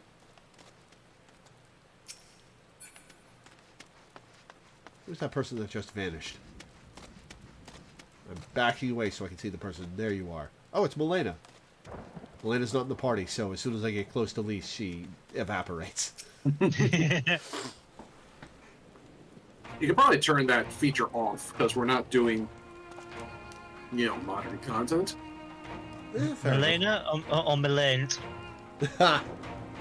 My thanks, Robon. Listening to their anger, I could feel myself being swept away. Yeah, that was a scene also that really needed the voice acting. So, yeah, that was good. Wait, the wet ground, Odd is picking up how good the wet ground looks. Yeah. Milena, we miss Leda. Ha! 'Tis a difficult tide to stem. 'Twas that same rage which brought us to our feet and carried us to victory. But now that the war is over, all the unspent fury is being channeled into vengeance. Aye, it's not just here. We've reports of mobs forming all over. They've been targeting folk known to have cooperated with the Garleans. It starts with insults most often, then someone picks up a stone. Some industrious souls even thought to seek out the graves of Xenos and his officers. It was grim. I want to build a country where everyone, regardless of race or origin, can live side by side in peace. Maybe the time isn't right. Maybe people just aren't ready.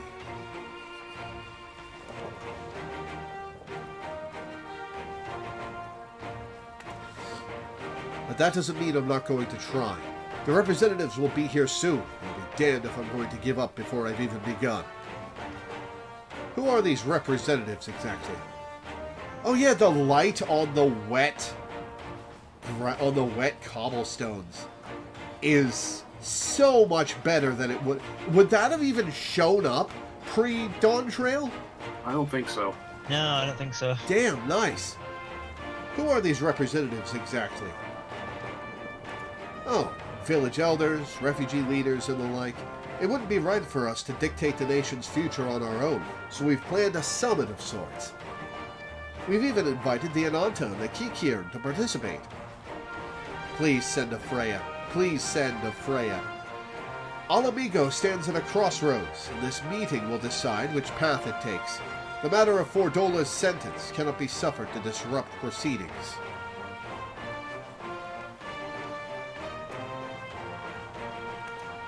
Then let's execute her and be done with it. She herself asked to be put to death. Nago, I already explained why we wouldn't do that. Sending her to the gallows might satisfy people right now, but where would it end? Should we round up everyone who collaborated? And everyone who didn't resist? There would be no one left. We'd be no better than Theodoric and Xenos.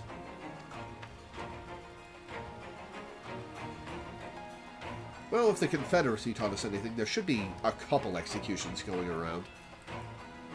Begging your pardon, but might I be allowed to speak with Fordola? Only, I caught a glimpse of her past. A moment of it, anyway, during the fight. She's done terrible things, aye, unforgivable things. But in some ways, she's a victim of the circumstances in which she was born. And that's something I can understand. Alright, speak with the prison guard when you're ready, and I'll come and join you. I want to talk to her too. Can I go? I'll be moral support. I'll return to my other duties then. We've barely begun to investigate the facility where they gave Fordola her powers. Be fairly warned, friends. She will test you. Don't let your emotions color your judgment when she does.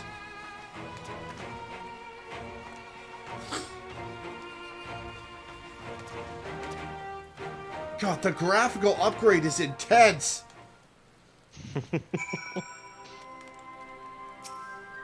The ooh, ah stage of the update.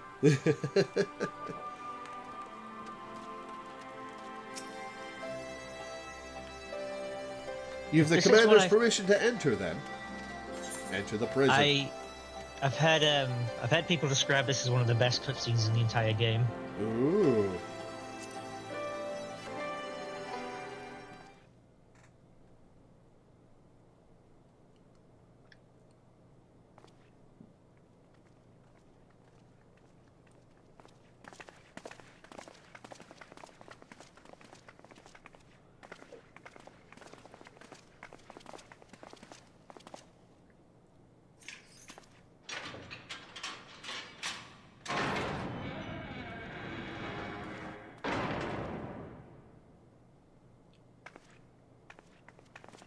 That's a spacious-ass cell.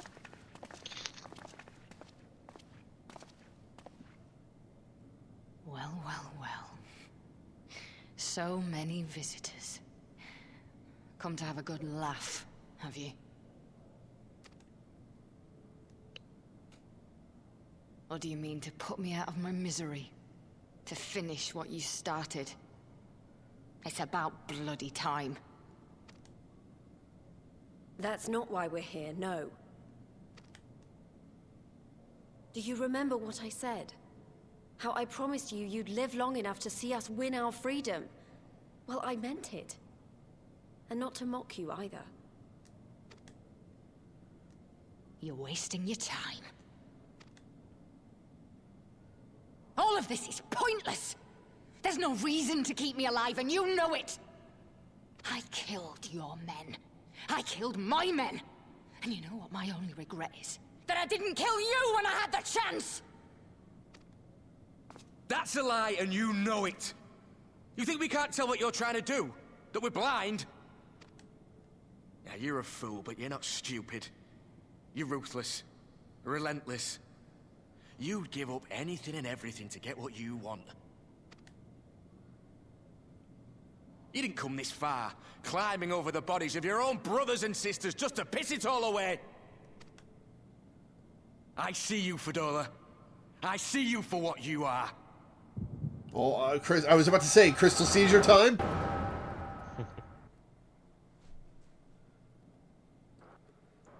Arnvald got a little too heated and it triggered me.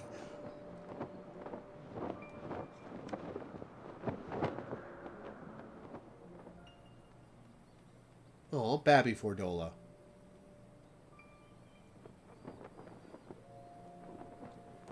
Come along, Fadola. We mustn't be late. The Imperial Viceroy will be attending today's banquet. All right!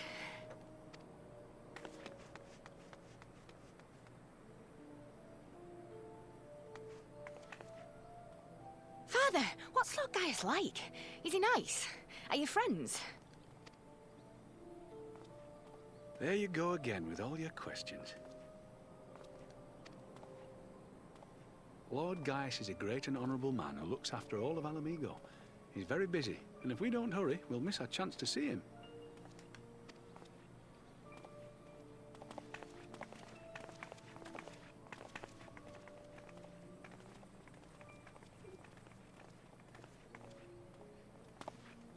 Filthy tin-head lovers.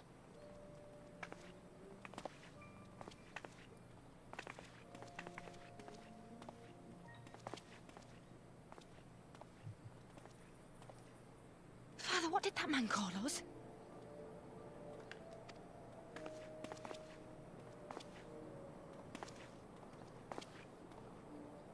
The little tin-head lover doesn't know what she is, eh?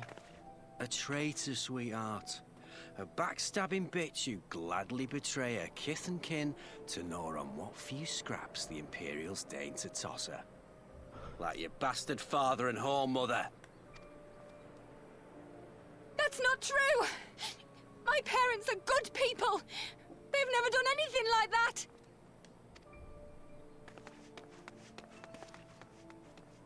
Oh, but they were quick to help themselves and their bitch spawn, weren't they? You're just as guilty as them. Okay, like, talk shit to the adults who are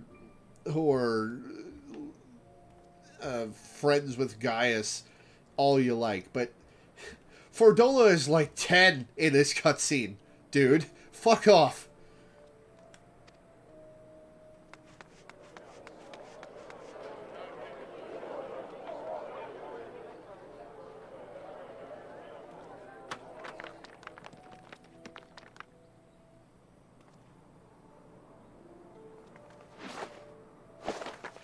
Fadola! Traitors! Ah. Okay, so the hatred started young. Please, you have to do something. My husband and daughter are in danger. Soldiers of the Imperial Army are under no obligation to intervene in the disputes of army. We're citizens! We have rights! Ah! I'm scared. Oh, the line delivery there was so good. It's all right. It's all right. They don't understand, but they'll see in time. They'll see that this is the only way to survive. Traitors! Traitors!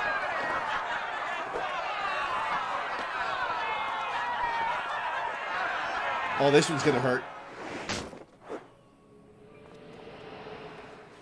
Well, he's dead.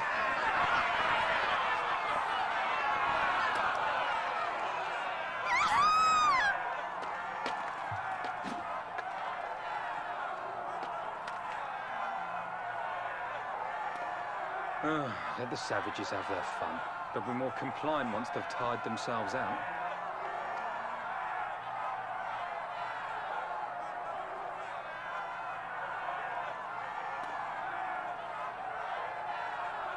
I kind of feel like that shocked and angry soldier should become an NPC later. That would be cool. That crystal shine. Fadola, please. You already have citizenship. Why would you want to become a soldier?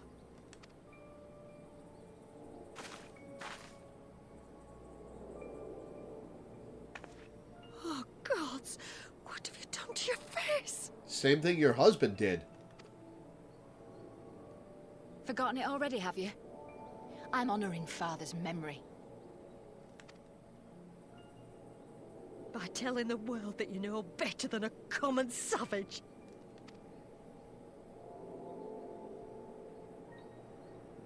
Am I though, Mother? Are any of us? Can't you see? Citizenship means nothing to them. If you're not a pure-blood Garlean, you're no different from any other savage. So I'll play the part. I'll join the Legion and I'll make them respect me. And when the mob see that, they'll think twice before throwing their stones.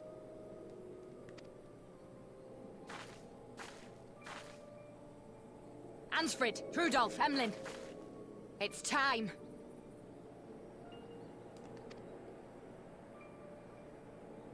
It'll be hard. Humiliating. They'll try to break us. Send us crawling back to our own kind. But we won't, no matter what. We'll bleed for them, die for them if we have to. We'll do whatever it takes to be free! Wow. Her life fucked her up. Mm-hmm.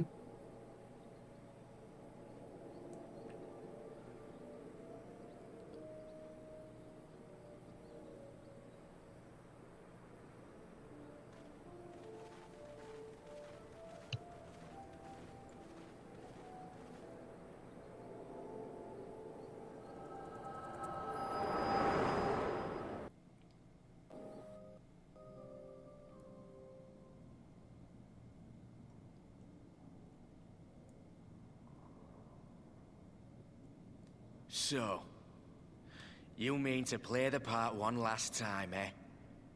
The unrepentant traitor whose death will serve to unite the people? Considering what she's done, there are worse roles to play.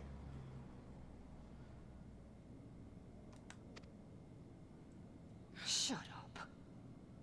You had every chance to kill yourself. Fashion a noose from your clothes. Wait for the guards to leave you alone long enough to slip it over your neck. I said shut up! Oh, but then it would have all been for nothing, wouldn't it? Whatever it takes. That's what you said.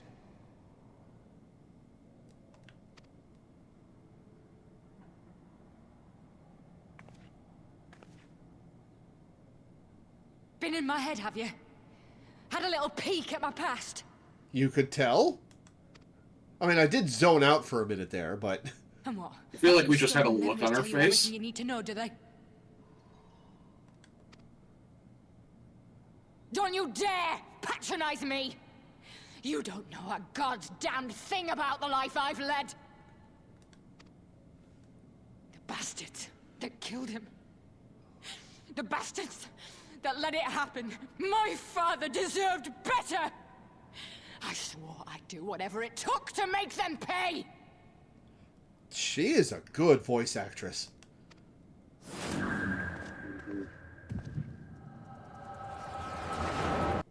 Been saving up some ether, have you?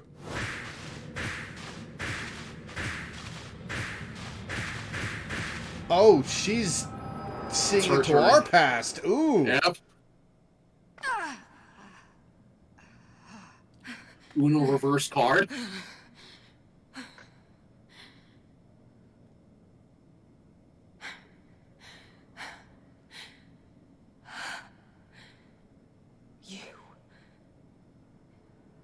You.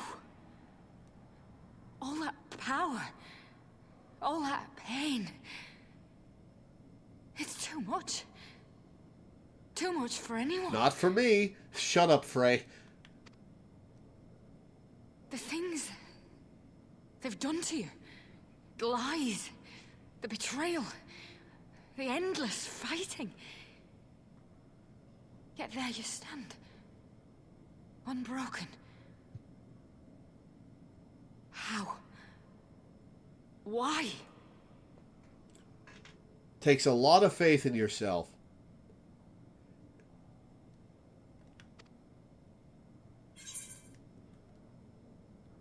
For those I have lost, for those I can yet save, or because I choose to.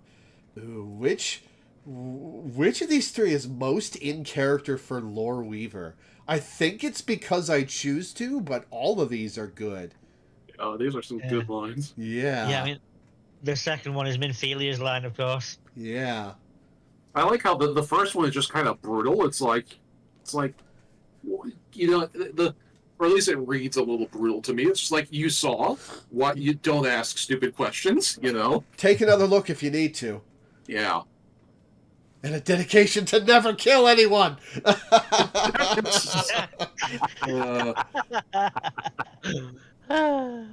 I'm going to say...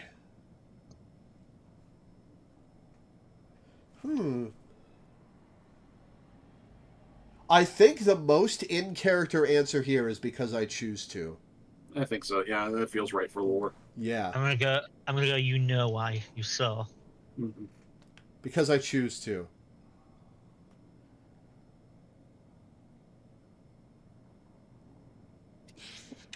Damn you. Damn you all.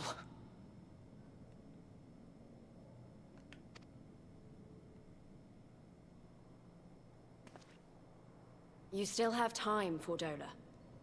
Think about how you want to spend it.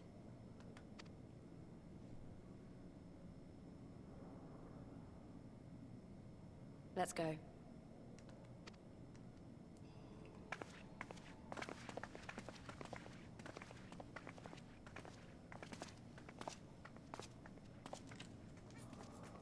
This one cutscene was better than all of Stormblood put together.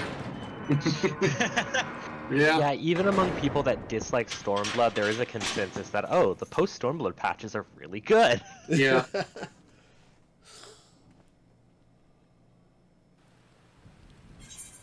Yeah, quite the cutscene. That was really good. Da da da da. Someone finally looked in our memories and it basically made them collapse. and just standing in every memory of mine, somewhere in the scene, waving at the camera, was Frey. Just inserting herself into my memories. Yeah, I'm just imagining her making various rude gestures because she knows Fordola's glancing. There's just Frey, Mist, and the Reaper avatar just sat on your couch watching TV, and Fordola falls through the ceiling. No. She falls. She comes through the ceiling. There's a freeze frame moment where she's she's at head height with the other three, and she's twisted sideways facing them.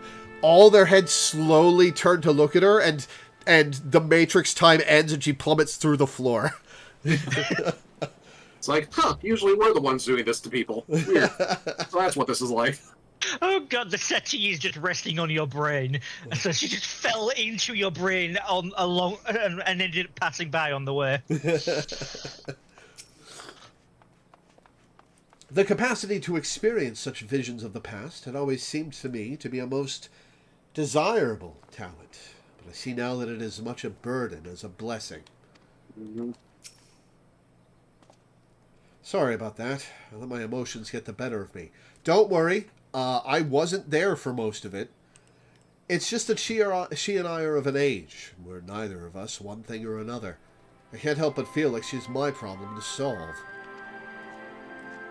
Ooh, that's good character motivation.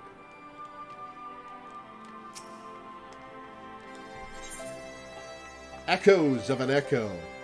Before we pick up this quest, it's been about 2 hours. You want to take a break? I think so.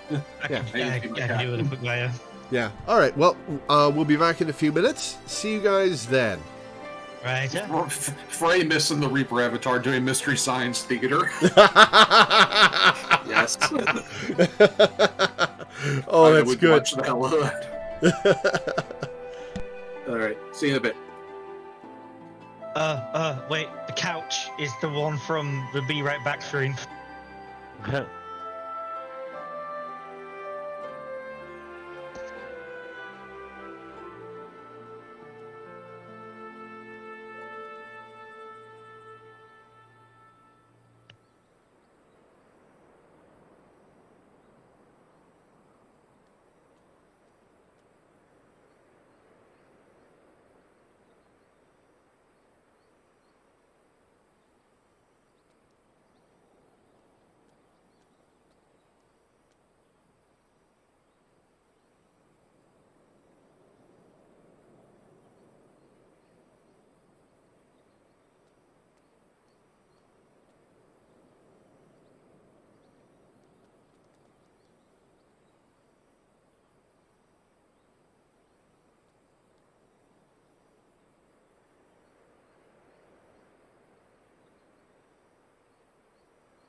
I'm back.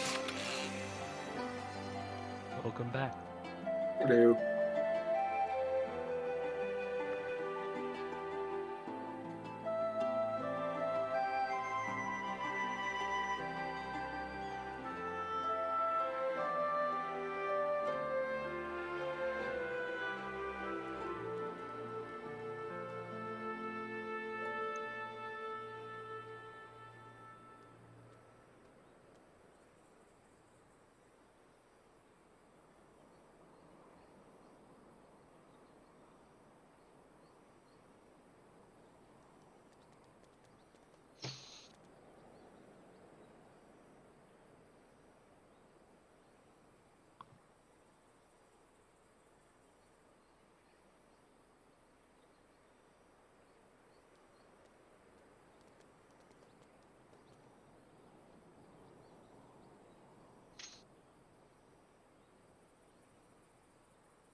All right, back. Welcome back. So before we continue, I would like to let you guys know about something. Because I've said this on stream before during my wrap-ups, but never to an audience like I usually get for Final Fantasy XIV. I have a deadline for when I have to move out of this room I've been renting for various reasons, and the deadline's a long way off, but I need to start earning more money. And I've opened up 3 extra slots on my Patreon for people to pick a game for me to play once or twice a month. You can pledge $40 to $80 per month to pick a game for me to play for 4 to 8 hours a month of your choice. I have a very large library of games you can pick from. If you do want me to play something that I don't have, you have to get it for me yourself. Because if you pay me $40 to play a game and it costs me $60 to get it, that just doesn't work out financially. But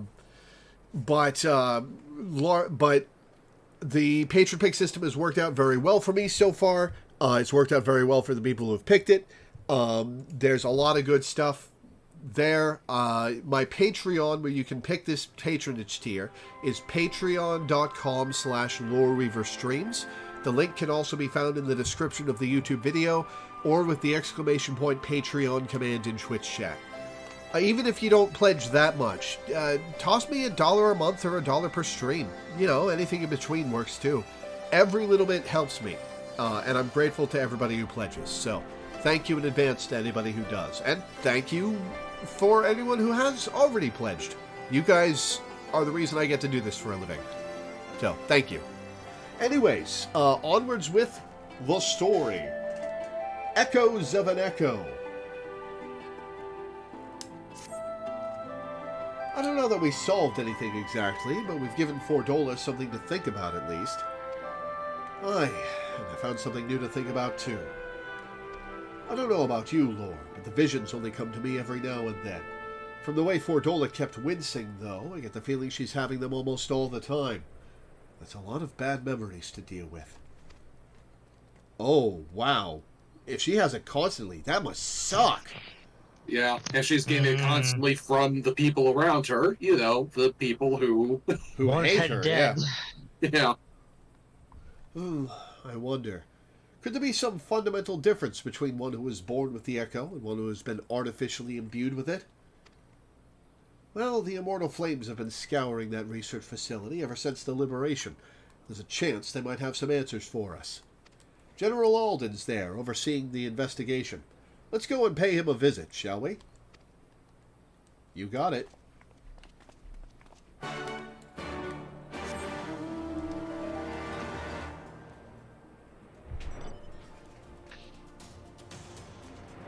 I have actually never watched Code Geass.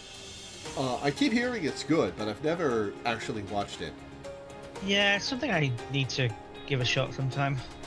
It was alright. I remember liking it back at the time. I don't know how well it holds up. I think the only Code Geass thing I know is the soup store bit. Yeah. Yeah, yeah. Which is a classic. I maintain that bit is the millennial answer to Who's On First. Yeah, I agree with that. Why are you buying Dude, why are you buying clothes at the soup store? Why are you buying... Yeah, I love it. General Alden is inside, aye. Will you be joining him? Enter the Resonatorium.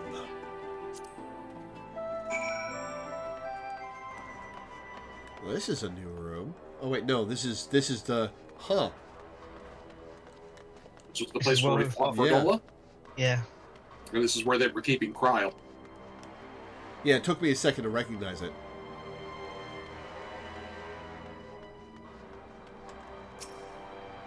I should burn this place to the ground and be done with it.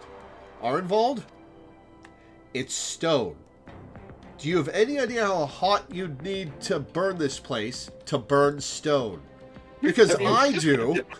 Have you heard anything about Star Wars: The Acolyte? I have not actually. Is that relevant? That's a whole thing. Is that the tragic backstory is that the girl's temple burns down, but the temple is made of stone, and it's like one of the many dumb things wrong with that show. So it's like you accidentally made a topical joke without even meaning to. Come on, let's talk to Raban about burning stone. I mean, this is how you fight golems, Law. Well, yes, but do you have any idea how hot my fireballs are? What news? You spoke with Fordola, I take it? Yes, as expected, she didn't say very much, but it wasn't a total waste of time. Arenvald noticed something odd about her. He thinks she might be having visions almost constantly, which is not how the Echo normally works. Have you found anything here which might explain why it's so different for her? We've been hard-pressed just to organize the research materials, let alone study them. To be frank, I'd welcome the Scion's expert assistance, if you have time to lend a hand.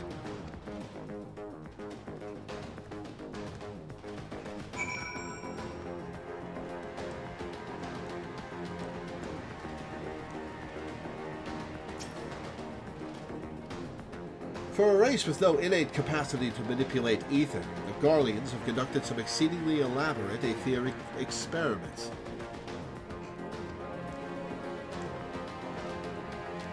Now, Lisa's all the way up on the top of the stairs.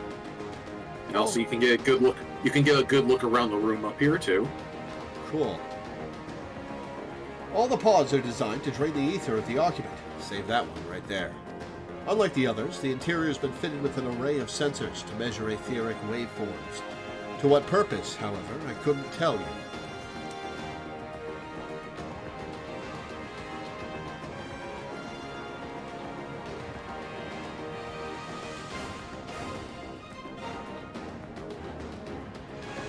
So what are all the arrowheads on the ground? Those aren't bodies under tarps. Yes, they are. They are? Yep. That's a lazy copy and paste. No, hang on. Hang on. Some of these are too small to even be a Lalafell. No, Lalafells are pretty small. Well, I guess. Who's to say they weren't experimenting on children as well, though? Well, true. Yeah. True.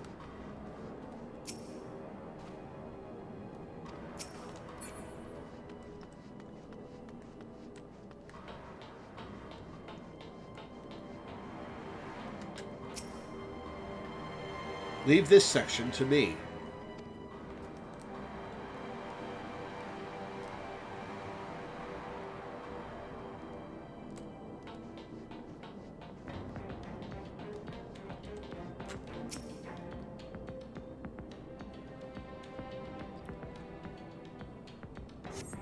The device in which Cryo was held seems even more ominous now you know its purpose.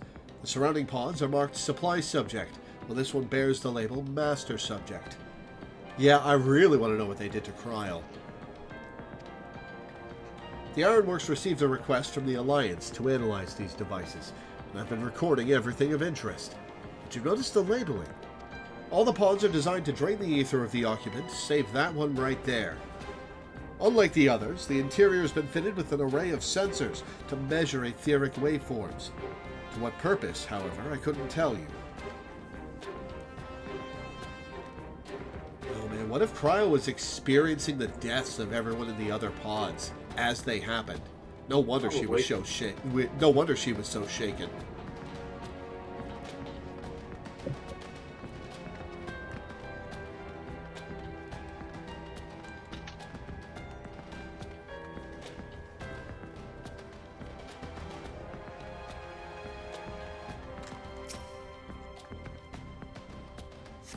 Idle conversation prohibited. Eating and drinking prohibited. The fallen scrap of parchment appears to list facility regulations, but nothing of any interest.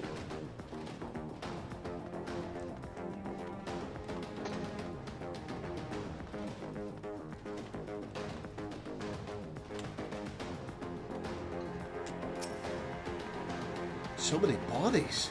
Every one of them a victim of these experiments. Few show any signs of external injury.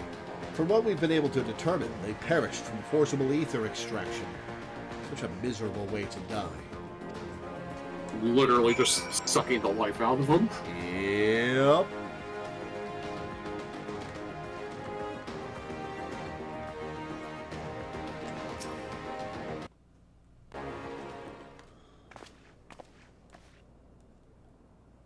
I know little and less of science, so any light you can shed on this facility's operations would be much appreciated. Lore, shall we start with you? Well, they're not allowed to eat, drink, or talk in here, and that's what I learned. Taken in combination with the testimonies of Kryl and Thancred, I do begin to see exactly what the Imperials were attempting here. The enhancement procedure entailed infusing a single candidate with ether, siphoned from a multitude of supply subjects. As for the master subject, in this case Kryl, the patterns of her etheric activity would provide the model upon which they would artificially engineer the candidate's aura. In other words, they were trying to recreate Kryl's echo?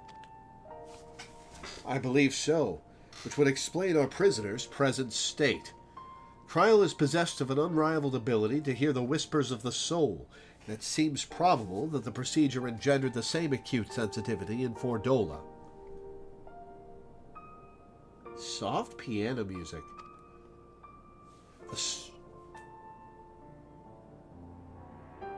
Oh, it's playing the national anthem. The soldiers who guard Fordola, many of them lost friends and family to the skulls. And there's a sentry at her door, night and day. If she can't help sensing their thoughts and seeing their past.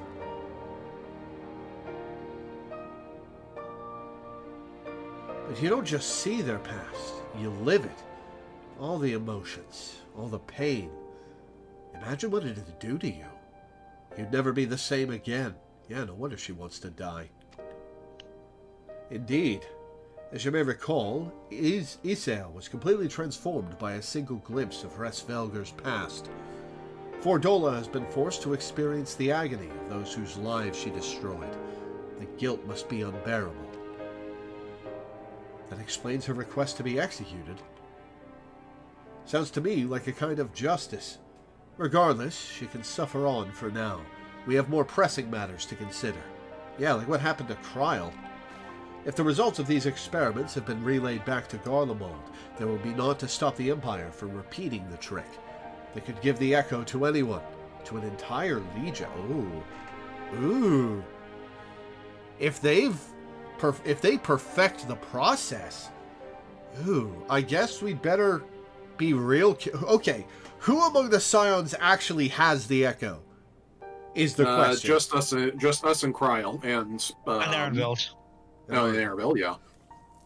That's presumably Minfilia did have it, I believe. Who did? Yeah, she did. Minfilia did. Yeah. But presumably there are in the background some, because the Signs of the Seventh Dawn was created when two previous organizations, including the Circle of Knowing, there were more NPCs in the circle. There were more NPCs in there than just the ones we interact with. Is the point?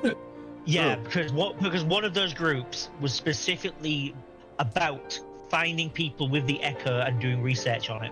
Yeah, and also presumably those were the people in the lore. Whenever you go into dungeons with other people who need the Echo, presumably that we were pulling adventurers from that group. Yeah, it was like the Mother's Words or something like that. Yeah. Because that was Minfilia's group, and yeah, the Scions that we do these support NPCs have the Echo, as chat points out. So yeah, and they're also Scions. So yeah, there you go. Yeah, our potency is relatively unknown in this world, though. Yeah, it's I made this joke before, but the thing about the Echo is that it doesn't. Is we happen to have the Echo and also superhuman endurance and such. So just being able to have the Echo is not enough to make you a hero, because you still gotta have the physical and magical aptitude to back it up. Yeah, you know, and so that's the thing that makes us unique.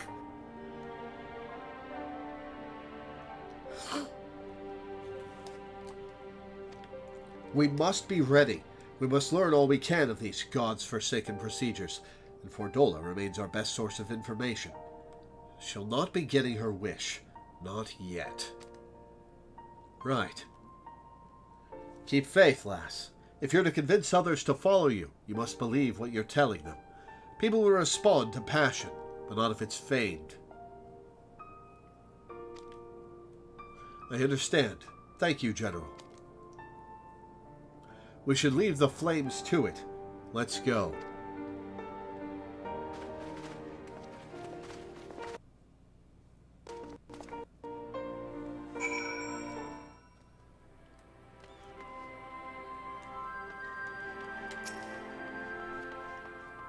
The forcible extraction of ether from a living subject is invariably fatal.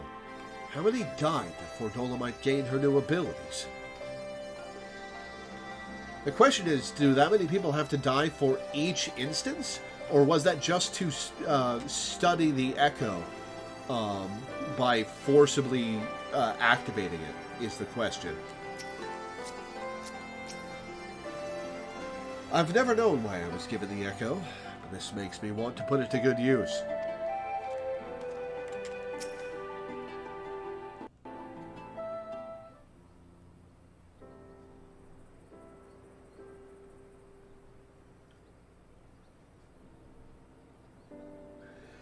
I go looking for answers about the Echo and end up getting schooled by Raban.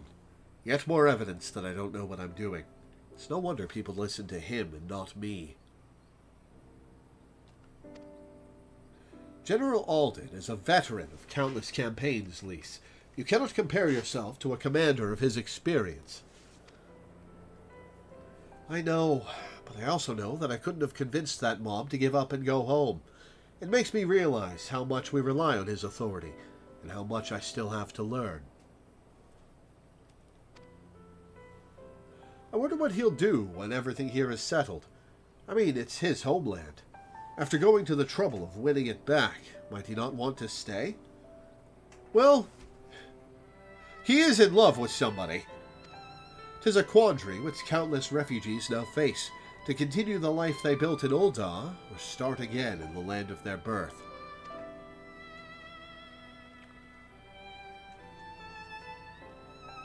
Lore, a moment! I am newly returned from Ul'dah with a message from the Sultana. Her Grace desires an audience with you. Well, the last time that happened, it didn't go so well, Nanamo.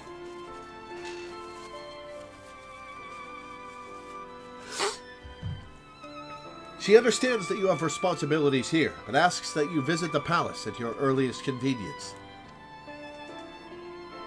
Well, I must away and attend to other business. I've got another message from her to deliver to somebody else. Until next time, my friends.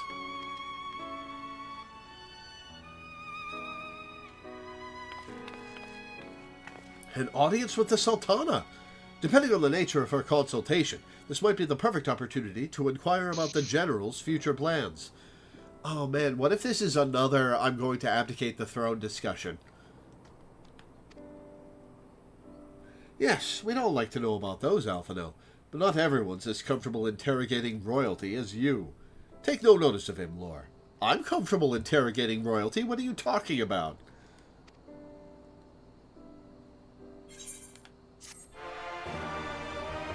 Yeah, we've been interrogating royalty, so have they died at least twice.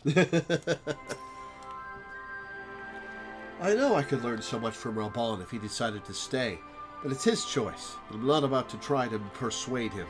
Ul'dah needs him too. In case you're wondering, I'm not planning on staying in Alamigo. Too many bad memories. And besides, I like my new life. It does feel a little weird that at the end of Stormblood and the start of 4.x, the game goes, hey, remember your buddy Arenvald, who you totally spent a lot of time with in the Scions in A Realm Reborn? Yeah? Yeah. That does feel a little weird. We did make sure to have you talk to him every time we could. Yeah. Yeah. And even then it felt awkward. Yeah.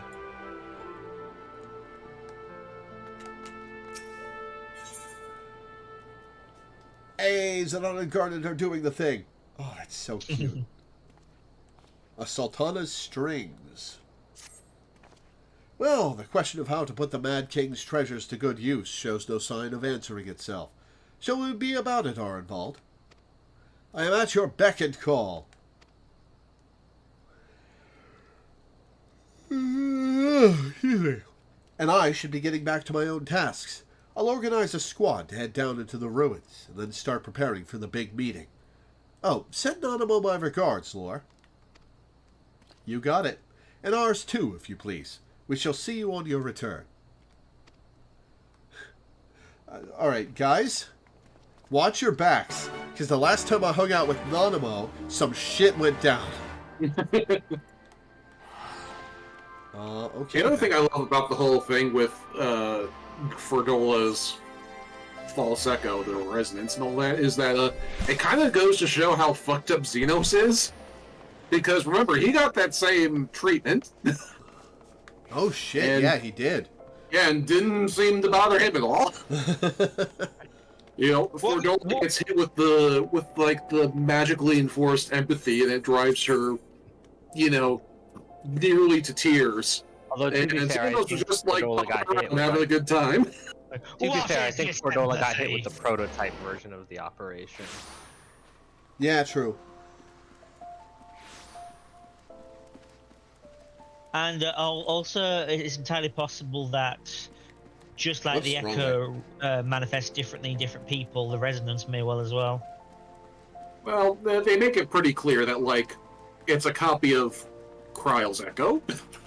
Like, that's why Fordola can't turn it off. The reason why it doesn't drive Kryle insane is because she's just used to it, because she's had a lifetime of practice with it. How come Fordola can talkie the animal? I kind of disagree with that, because we've seen Xenos using his echo his resonance in the same way that Hagen used his echo, which kind of again implies that it manifests differently in different people.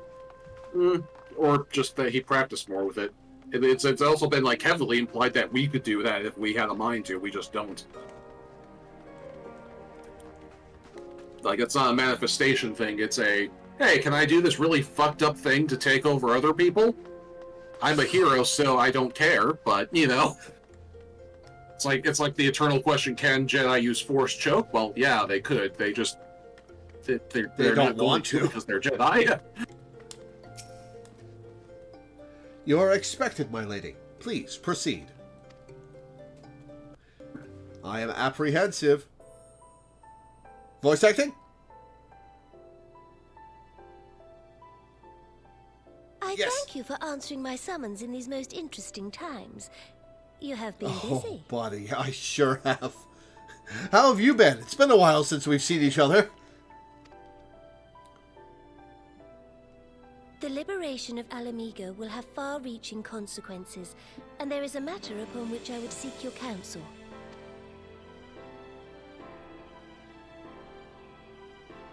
I speak of Rauban and his future. Marry him.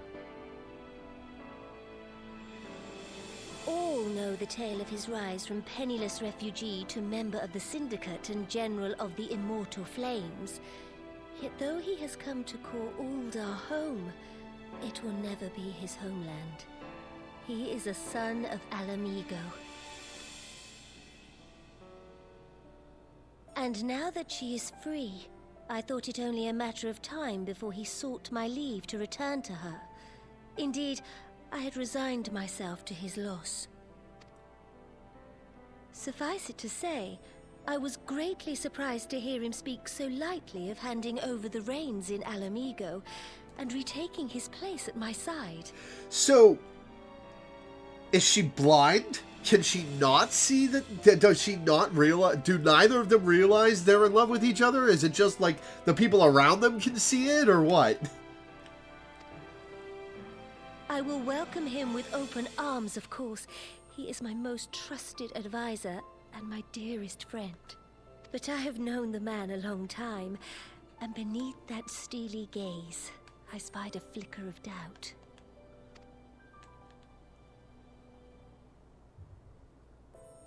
Whether Rauban chooses to remain in Uldar or return to Alamigo, I only wish that he do so with a heart unburdened by guilt or regret.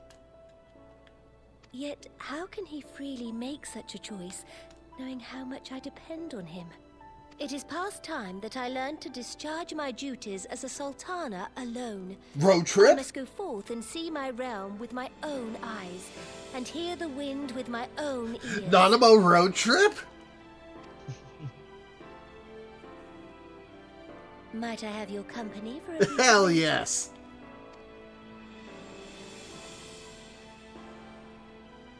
Wonderful.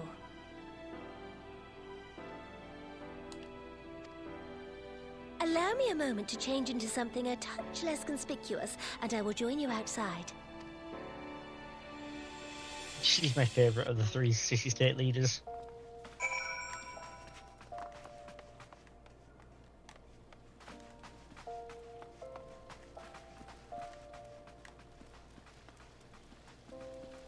Just got a janky new car for the road trip a few months ago. So I did. One of you went one way, the other one went the other. Who do I follow? Ah! She definitely gets more love from the narrative than any of the other city leaders. Ul'dah in general has, like, way more going on. That's because she deserves love. She's adorable. Yes. And it's lovely seeing how she's matured. Mm-hmm.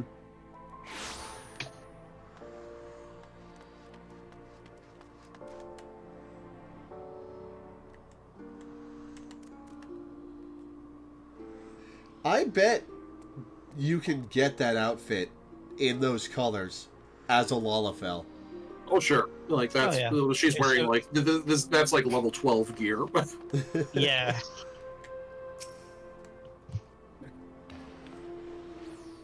Perchance you remember Lilira, the merchant's daughter. This is the persona, I assume, when I venture beyond the palace walls to observe my subjects unnoticed. Ordinarily, Papashan would accompany me, but for this particular outing I need an advisor, not a minder. And that is why I requested your company. Over the course of your many adventures, you have met people from all walks of life, in every corner of Eorzea, and I would make use of your worldly experience. I pick her up and run to the Thaumaturge's Guild. Yeah. Now, yeah, if you start in Ul'dah, like the starting zone quest is about meeting quote unquote Lyra. Order to the stick. You mean I've been fooled by a character with NPC levels? Yes. I feel so dirty. Now let us be on our way. Our first destination is Stone's Throw, just beyond the gate of Nald.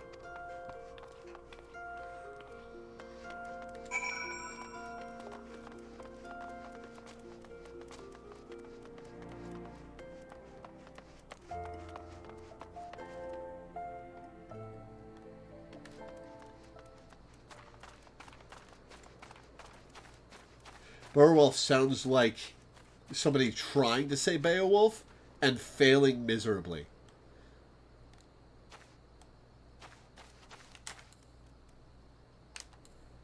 Liam Devil's Bane.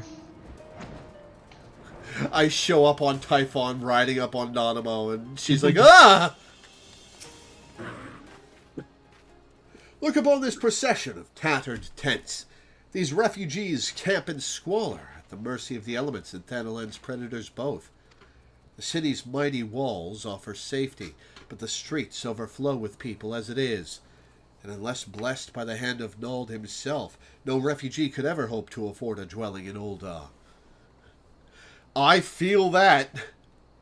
In 2024 America, I feel that. 20 years have passed since the fall of Alamigo, and 5 since the calamity, yet the plight of the poor has grown more desperate, not less. As Sultana, the blame falls upon me.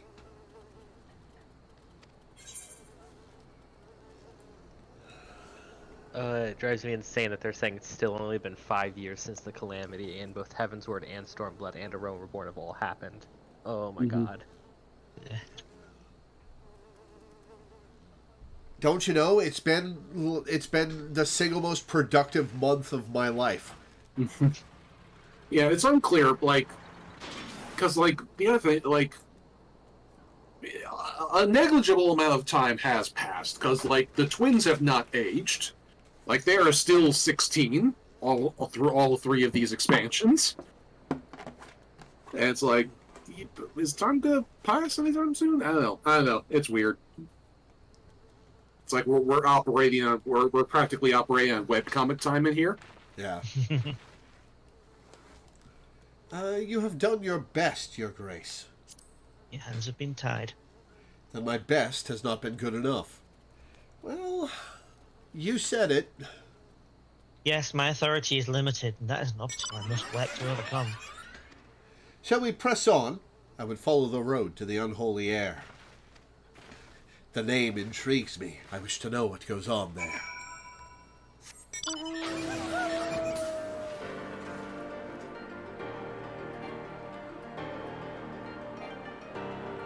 So, hang on. Are we just letting her walk through the monster-ridden woods and pathways alone without us at her side?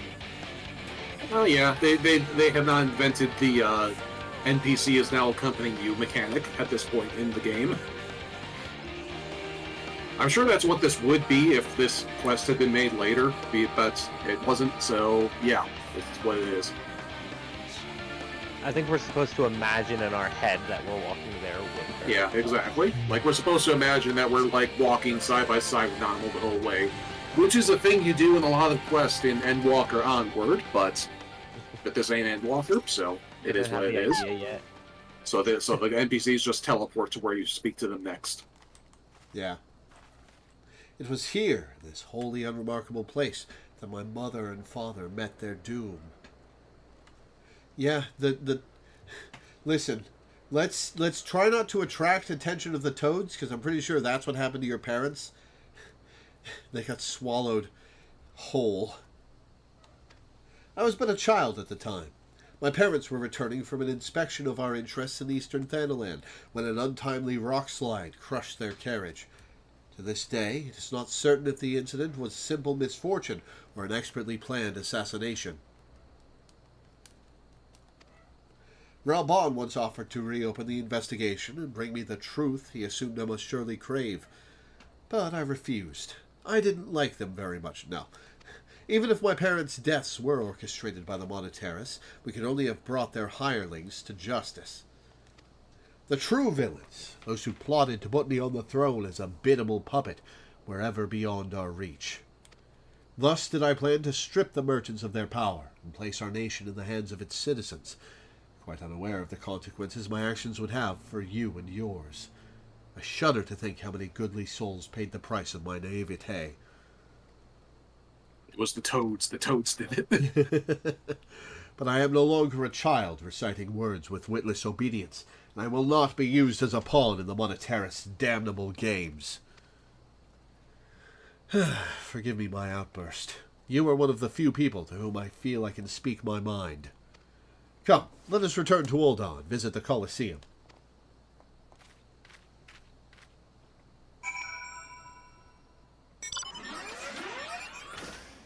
Why are we flying? Shouldn't we just teleport back?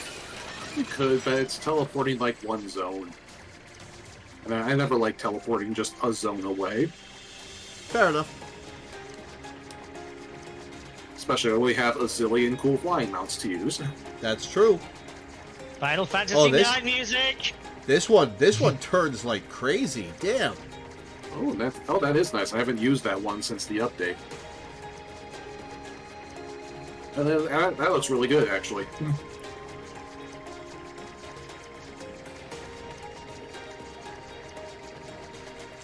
This is where my parents died, Batman.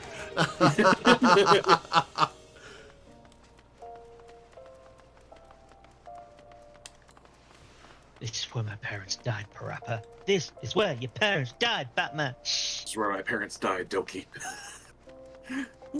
It's the fact that like your VTuber fandom showing. Yeah, no, that's another version of the meme. The fact that like the genesis of that meme is even more ridiculous than even the reflections of it is a testament to just how goofy it is. Because you remember the origin, right? It's Batman talking to Raphael, Teenage Mutant Ninja Turtles. Yeah. This is where my parents died, Raphael. Hey, props to the writers of that for committing to the bit. Yeah.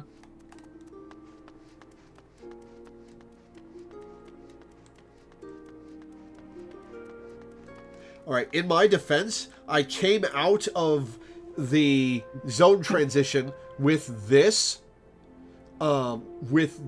camera angle, so I move forward and Nanamo is not on my screen as I run.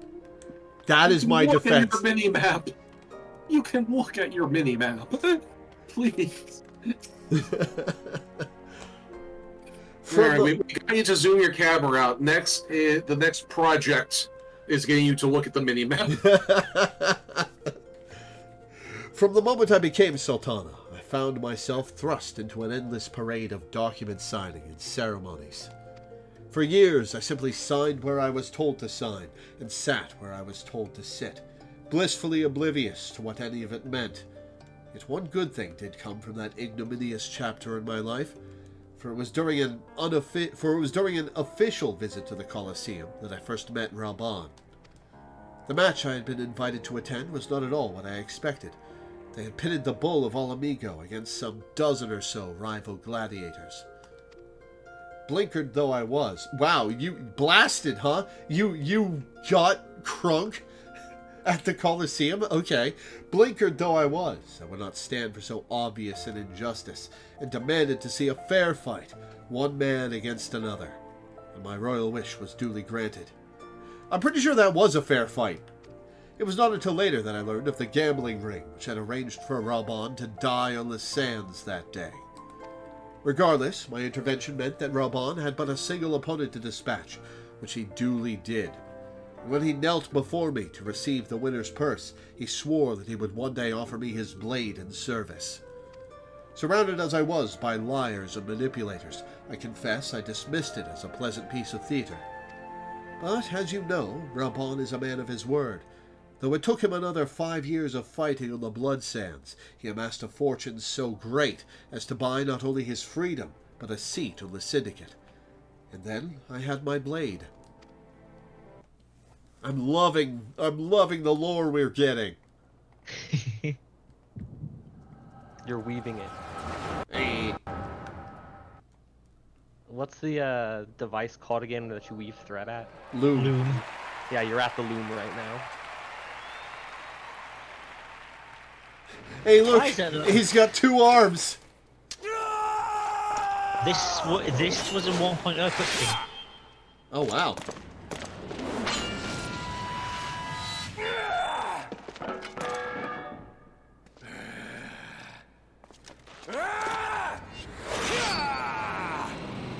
Youch!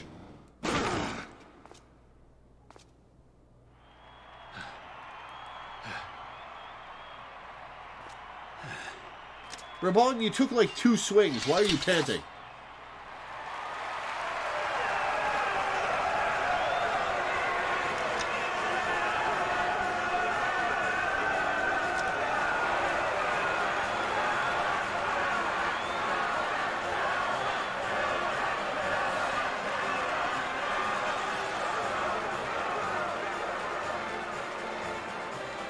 Your Grace, you must The victory fanfare. too great.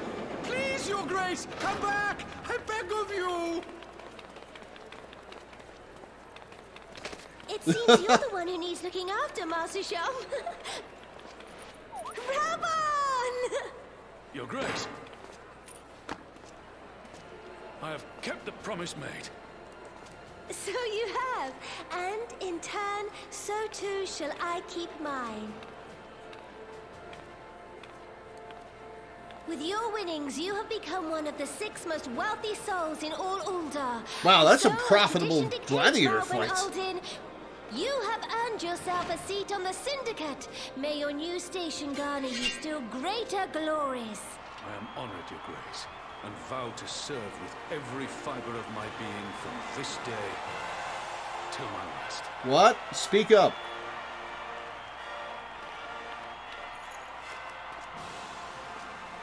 Long live the Sultana, and long live Ul'dah! So do you think when Lalafell carrying gets implemented, that'll be one of the poses you can carry them in?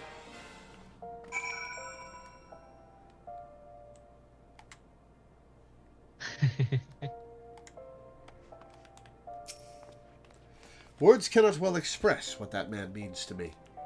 There are others who care deeply for my well-being, of course. Papa Shan's love for me is as that of a grandsire for his grandchild. But upon matters of governance, I cannot turn to bodyguards and maidservants for counsel. Raban, with the authority of his syndicate position, was the first sword I could wield. His was the only edge which could cut the strings that bound me.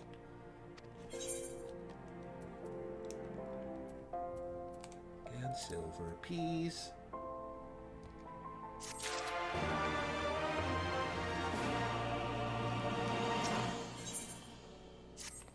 We must make haste. My absence will not go unnoticed by the Sultan Sworn for long. There are other places I would visit. To the Arzeneth Ossuary. Oh, hey, I want to introduce you to my thaumaturge buddies.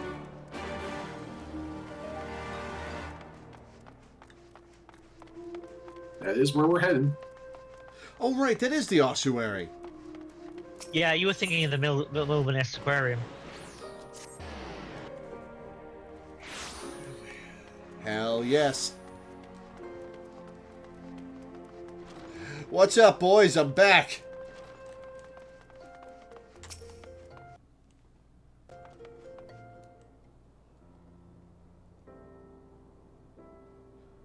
That is a big-ass sword. When the calamity threatened, Raban led the Alliance forces into battle on the plains of Cartano. And I remained here. I prayed with all my heart that Archon Louis Soin would have the power to rouse the 12. Since that day, I have made a custom of visiting this shrine during each of my little excursions. Here, I seek the blessing of Thal, reflect upon my choices, and ask myself if I am fulfilling my duties as Sultana. You are rightly celebrated as a champion, because you have led the line in 100 battles for the good of Eorzea. In much the same way, I believe the measure of a monarch lies in how she leads her people in times of adversity. If I am to be a Sultana worthy of the name, I cannot turn a blind eye to the troubles facing Ul'dah. I have chosen my path, Lore. With Ala Mhigo now freed from Imperial chains, I finally see a way to aid the refugees by sending them back.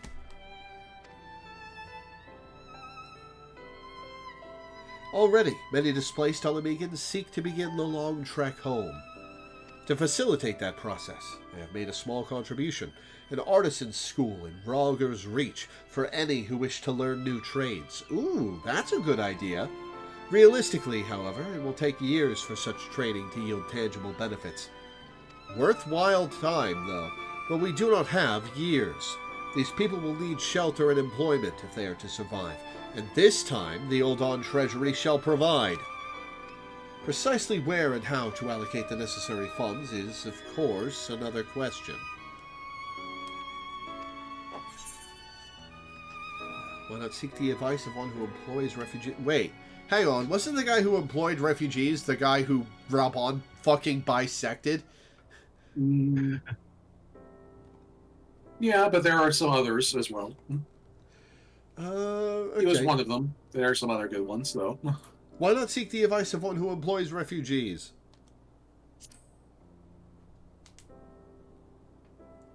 A wise suggestion. Mayhap a visit to the Gold Saucer is in order! Hell yeah! Its proprietor is a member of the Syndicate, and he is one of the few who pay refugees a fair wage.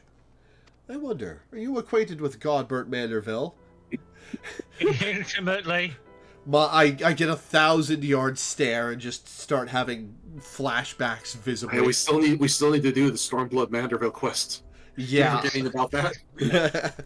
I've been talking about the Stormblood Manderville quest for a while, and I've asked you guys where to insert it into our 4.x experience. Well, there's still so much to do. Okay, but yeah. Anyway, I'd say after 4.3. Yeah, that'll be a good point. Yeah. Also, it's like, yes, Nanamo, we are acquainted with him intimately. I can still feel his muscles and the oil. And she's like, tell me more. I wonder, are you acquainted with Godbert Manderville? Then I need not explain his eccentric nature. Let us make our way to the landing, and I will see that word is sent to the Gold Saucer. Godbert should be only too glad to receive us. I thought we needed to be quick.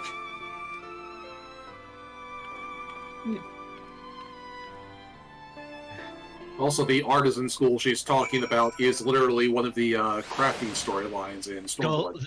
The goldsmith one. Nice. Yeah. Also, she was being really modest there because she didn't talk about what she actually did during the calamity. Despite being forbidden to do so, she left her chambers with Pippin, Papashan, and the Thaumaturge Guild, went around the town, basically directing them to protect people, raising people's spirits, tending to she was tending to their wounds. She is credited as being one of the reasons Uldar survived, because she brought hope to the people. Hell yeah. I've actually got there's a painting of it that was a reward for an anniversary quest a few years ago. I think you got that one, actually. I know I have it up in my house. It might have been the year Oh, before. right, there's a portrait of Nanamo with the Coco brothers. Yeah, that's the one. Okay. Yeah, there we go. They comprise 5 of the 7 Sultana's 7. Nice. It makes me so happy that she's buddies with my edgy voice. Yeah, it was. It's like the Sultana's 7 are the Coco brothers, Pippin and Papashan. Nice. Yeah. This is how the Stormblood Hildebrand quests start? Hell yeah. I have ridden aboard a public airship before, but this shall be my first visit to the Gold Saucer. I must confess to some excitement. Well, they give you 500 MGP when you show up, so gamble away. Ooh, hey, Nanamo, let's see if they're running the slices right. Oh, she'd probably like Air Force One, actually. Yeah. Probably because she plays it with a mouse. Hey, I've gotten 5Ks on controller. Actually, how many 5Ks have I gotten on controller? Wait, no, that's challenges, not achievements. Hang on. Minja, check that. What? What am I looking at? In spoiler chat. I've gotten 15 5Ks on controller.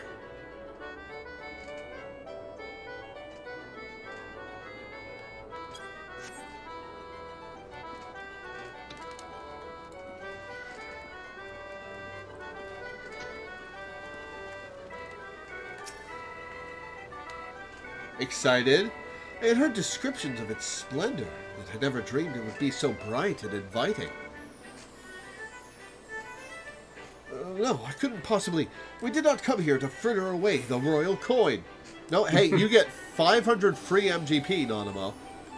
Godbert will be expecting us. Come, let us head directly to the lounge and ignore these gaudy temptations.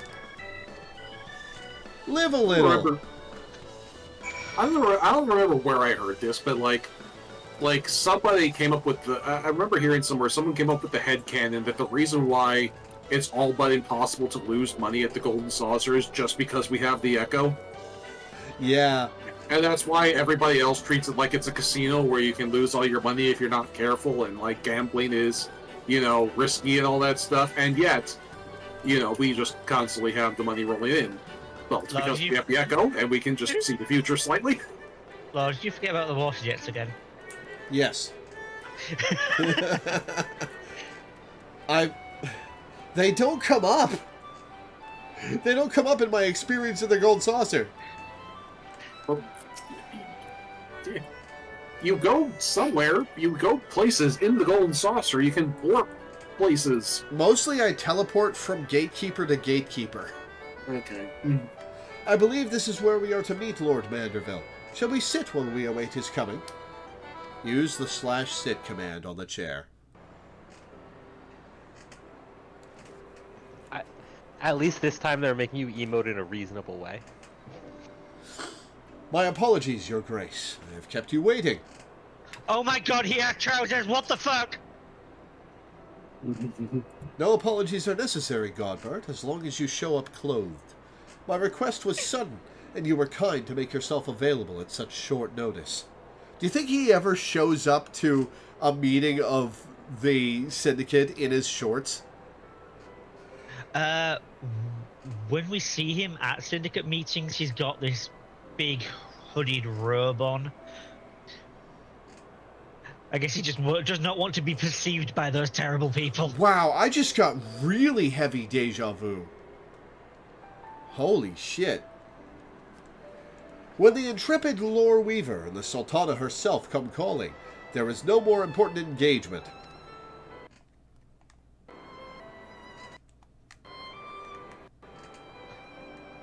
As to the purpose of my visit, I would have your thoughts on how the Crown might best aid the refugees residing in Thanaland. You are aware, I am sure, that many of Ala Mhigo's displaced sons and daughters long to return to their newly liberated homeland. And you are also aware of how they will suffer without shelter and work to sustain them. I would use our nation's wealth to spare them that suffering. What advice have you for me on the matter of how it might best be distributed?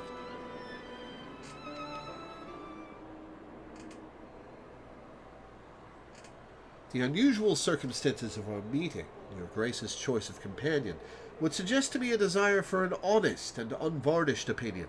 I shall give you one. Uh-oh.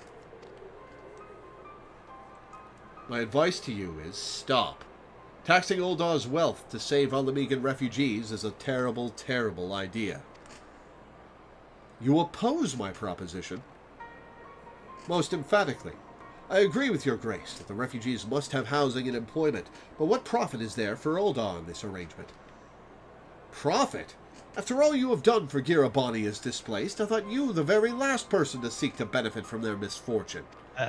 You went a bit robotic there. Well, it didn't for me. Okay.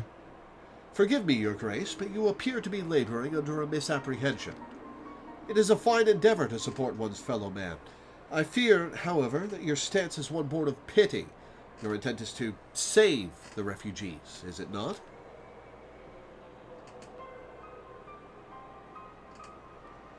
For all our potential, we are indolent creatures by nature. If unconditional charity is all we know, then we begin to rely upon it, to expect it. Oh, don't give me that shit, Godbert. And then we must consider Uldar's own poor and downtrodden. That's a better concern.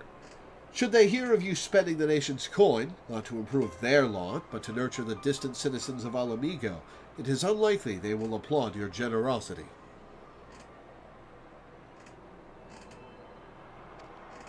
Surely it is not your Grace's intention to foster new resentments, but to spread goodwill? Indeed. Then any support I pledge to the refugees must promote self-sufficiency, whilst also serving the interests of the people of Uldar. Exactly so. Such an arrangement will create a far more equitable relationship with the returning Ala Mhigans, even as it generates the revenue required to win the approval of your subjects.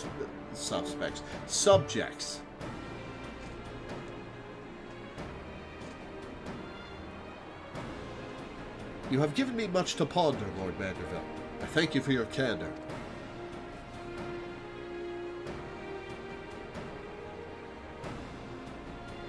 So, does he have mottled eyeballs behind the glasses, or...? I mean, yeah. I mean, the eyeglasses are just like a piece of gear. He makes fair arguments. Mm-hmm. Yeah. Yeah, Godbert doesn't have a unique rig. People know this because they put certain funny mods onto every Hero of his like size, and then are surprised when they enter certain cutscenes of the Manderville questline. Of his size, huh? I'll bet there's a size involved in that. A size? That's a white mage ability. True. Profit. Thought never even crossed my mind. Oh no.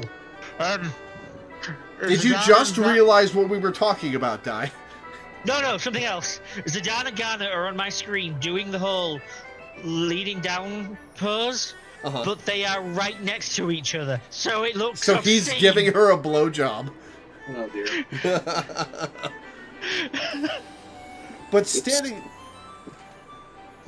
But standing about lamenting my naivete will not do anyone any good. I shall consider my lesson learned and press on. Lore, are you perchance acquainted with any successful merchants? If my attempt at philanthropy is obliged to reap a profit, it would seem wise to consult someone with a knack for business. Well, I guess I could introduce you to Rowena. A cliffhanger is underway. Ordinarily, I would not trust any agent for the East Aldernut Trading Company. But if you hold this Hancock fellow in high esteem, I am content to be led by you. I did... No. And why did I suggest Hancock? No. You may repay my faith by journeying... But we are still in the Stormblood storyline. And Hancock is still a relevant NPC. Yeah, I suppose. You may repay my faith by journeying to distant Kugane and speaking with him on my behalf. Eager though I am to visit those shores, I have not the leisure for a lengthy sea voyage. Now, assuming you will travel as adventurers are wont to do, I shall await your report by the Aetheryte in Ul'dah. A fair journey to you, Lore, and a swift one if you please. Oh, so she knows I can just teleport. Wait, anima is a thing. We were literally just talking about in the anima weapon quests. Yeah, but most people aren't able to use the Aetheryte to teleport long distances. But yeah, so I guess she realizes that we can. I think, we were pretty strong in anima. Anyone what I like to imagine, Lore, is like... that Loreweaver is like, what? Do you want to introduce you to someone like Hancock? She's like, oh, this Hancock. I'm just gonna grab 3,000 MVP in the next 45 seconds. So. Okay. Yeah, I already did it.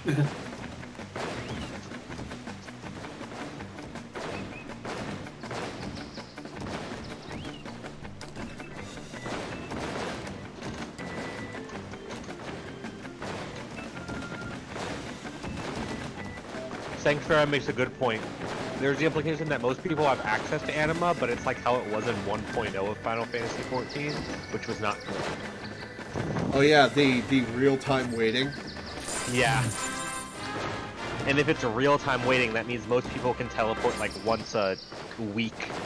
Like, week of Eorzean time.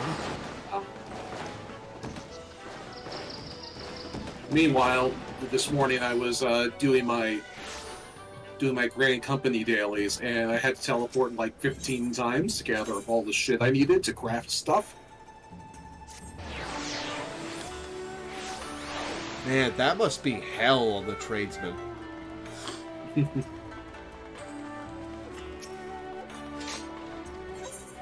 I'm just imagining occasionally adventurers have to be like, give me a second. Alright, let's go. Hello, Hancock.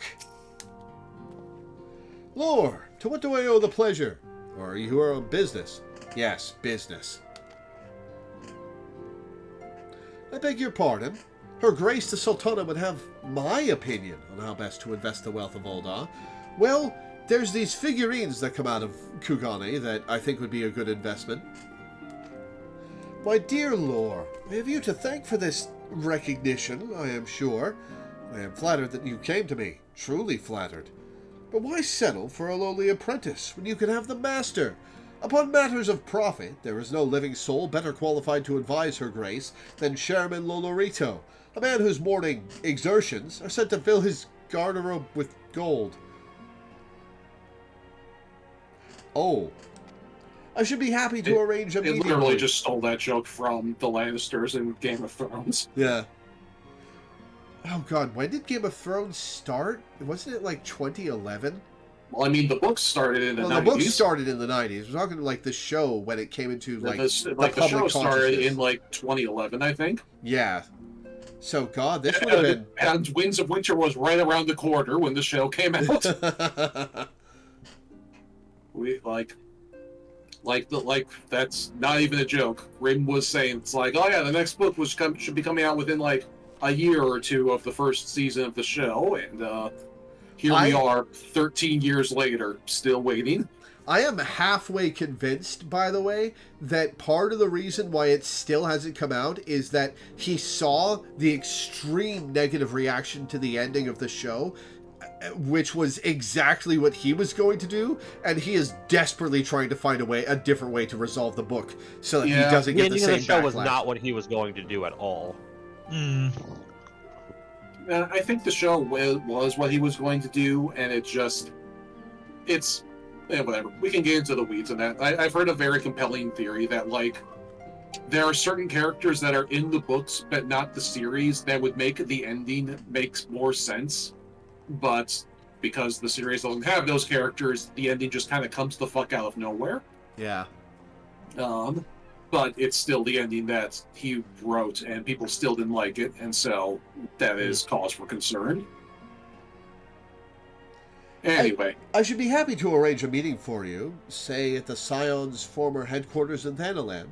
The Waking Sands would seem a suitably neutral venue for negotiations, don't you think? Fare you well, Lore, and may your dealings prove fruitful. Okay, so we should have known this would happen, that we go talk to somebody from East Aldenard, and he immediately tattles to Dad.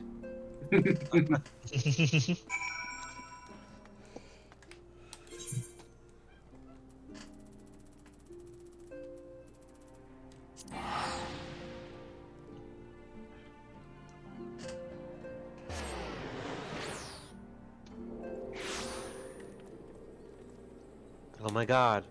It's like East India Company. How did I not realize that until now? You're only just now noticing that? I'm only just now noticing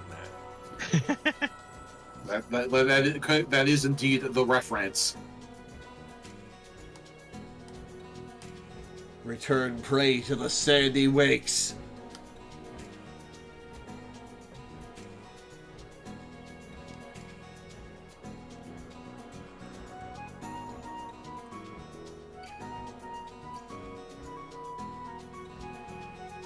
Where is the behemoth music from? Lore, you went, no, Lore, no. Oh no, Lord, no. He said the Waking Sands. Yes. That's what he said, but you still have to actually tell Nanamo that. Oh, for fuck's sake. I was like... Right. She literally said she'd be waiting at the Hilda Plaza. To be fair, Lore was just reading the most recently mentioned location. It's also like, it's on your screen right now. Report to Nanamo in Ul'dah.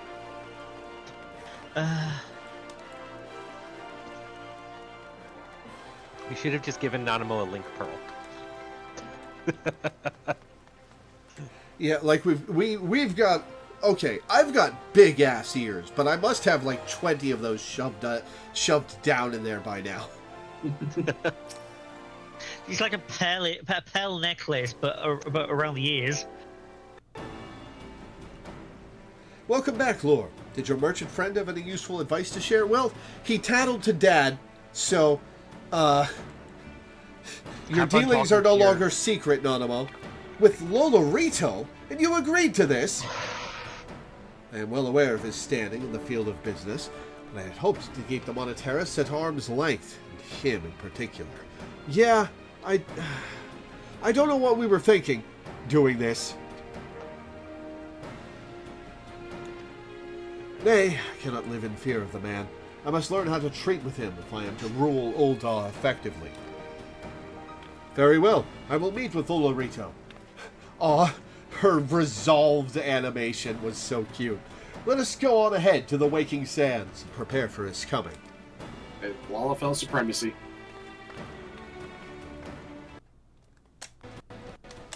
I just want them to put an emote in the game that lets me have... Oh my god, it took me here? It took me here? God damn it! Yeah, see, like I got a little bit ahead of you. I'm like, why is Lore flying there? The quest just tell him, oh, he auto, his brain auto completed what he was supposed to do next. Yep. He didn't actually look at the quest to see where he was supposed to go. So this is where the Scions first congregated. I have heard many tales, but never had occasion to visit. To work then. The hour of the meeting draws near, and I would gather my thoughts. Pray see to it that we have the appointed room to ourselves.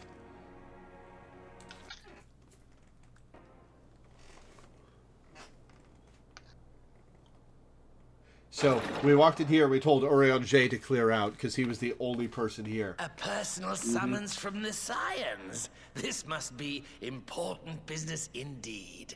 Though, if it concerns anything so underhand as an assassination, I fear I can be of little help. I miss Cam Clark. This voice. Ugh. I miss Cam Clark.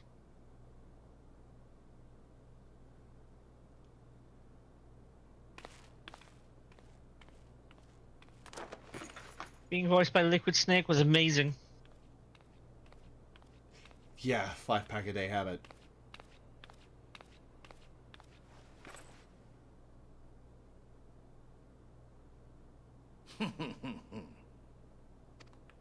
He's not fooled You by have the made sleeping your mask, point. Nanamo. 'Tis indeed unsettling to find oneself seated across from an impassive mask.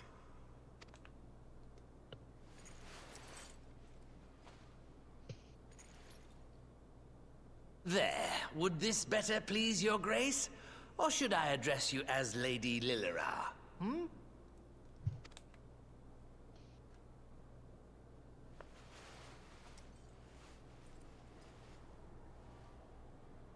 Nay, the deception has served its purpose. I'm glad to see you found amusement in my little jest, Lord Lolorito, but shall we proceed to the business at hand? By all means. I must say, I am most eager to hear your proposal. Simply put, I would aid the refugees camped in Thanalan in their efforts to return to Alamigo. The reparations you paid in the wake of your earlier misdemeanors will be used to fund the endeavor, together with the fortune seized from the late Teleji Adeleji's estate. Yeah, but which half of the fortune are you going to use? Well, she wants to help them get ahead. Benefit the displaced alone. I would make of this an but she also wants them to stand on their own 2 feet. God damn it, Ty. Who said you could be funnier than me? I don't know. I'd say that when it comes to Dyson's jokes, it's about half and half. Yeah. I guess the opinion's split down the middle. Sorry to cut in right there.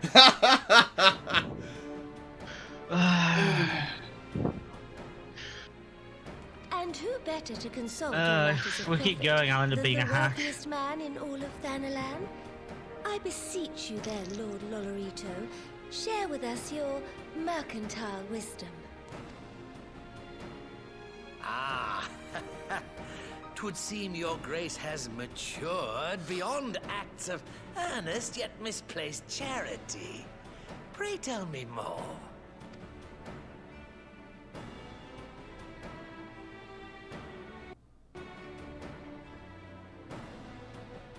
To summarize, in return for facilitating the repatriation of refugees and assisting in the establishment of new industry in Alamigo, you ask that a proportion of all subsequent profits be promised to Ul'dah. Put an end date on that arrangement, Nanamo, or else you'll foster international resentment for decades.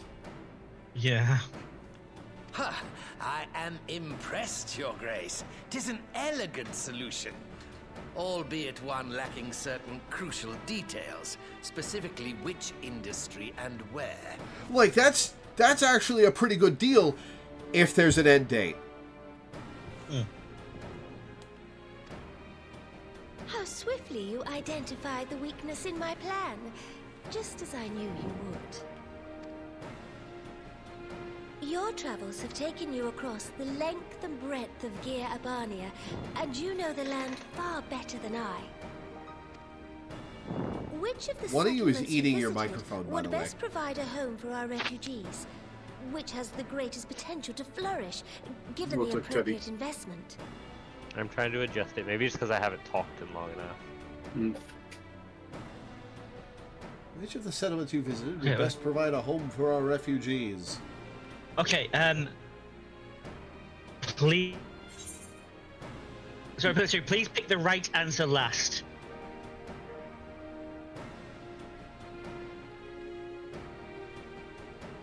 Oh. Alagiri is the place... Alligiri's the first place you went at the very start of the expansion. It's just a desolate little village with nothing going for it. Yeah.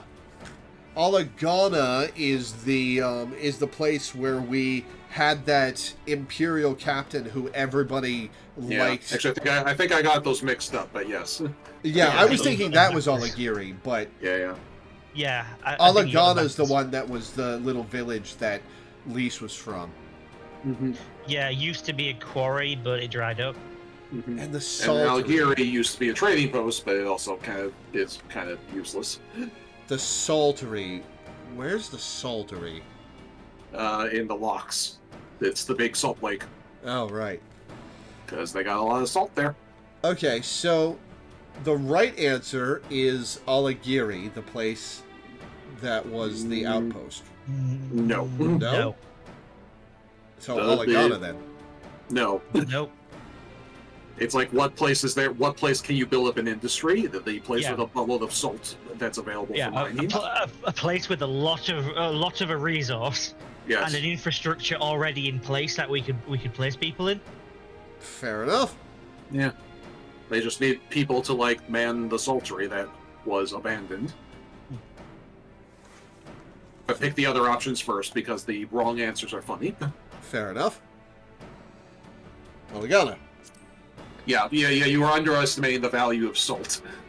Yes, drastically, yeah. Like especially in like a medieval style At least it would setting. do were it situated anywhere near a lucrative market.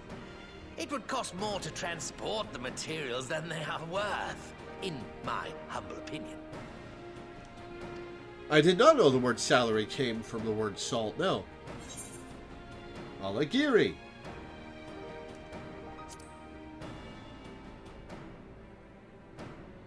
Yes, if a stable trade route can be established between Uldar and Alamigo, then Alagiri would once more become an important waypoint. But while such growth would greatly benefit its current residents, I'm afraid it could sustain little beyond that. Clearly you want me to say the saltery.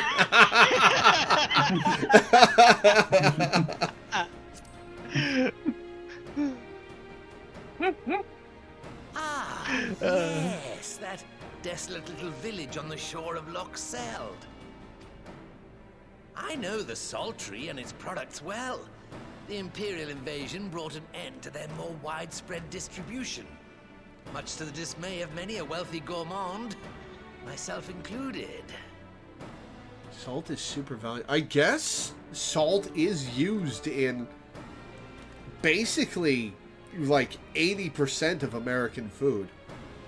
Well, and also, like, here's the thing: it's like back in the day, before refrigeration, salt was a preservative. Oh, Yeah, I that's was about to true. say Yeah. that.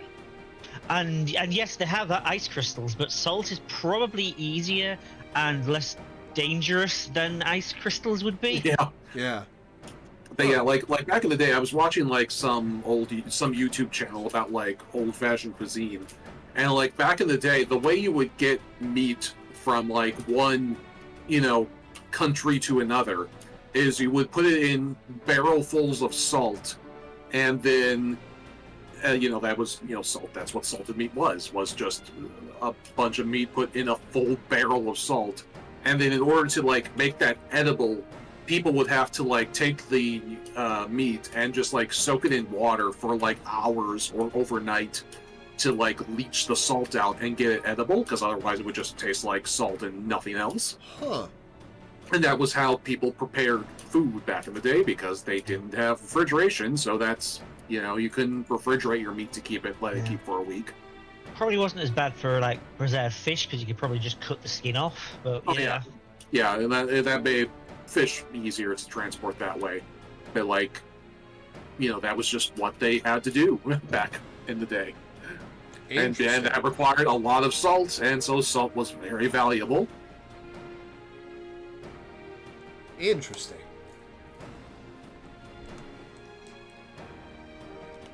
Salt has ever been a transformative ingredient.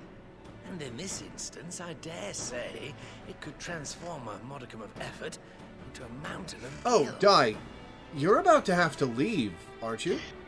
Yeah, I'll have to head off after this cutscene. Okay.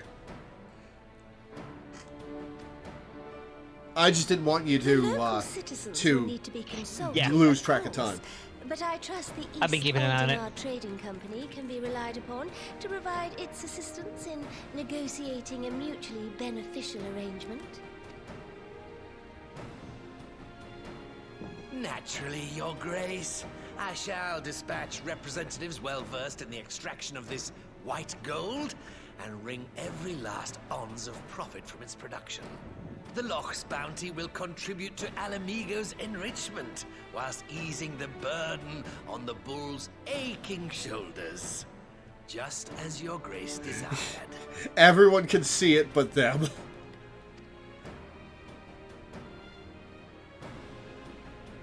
A deal is struck then.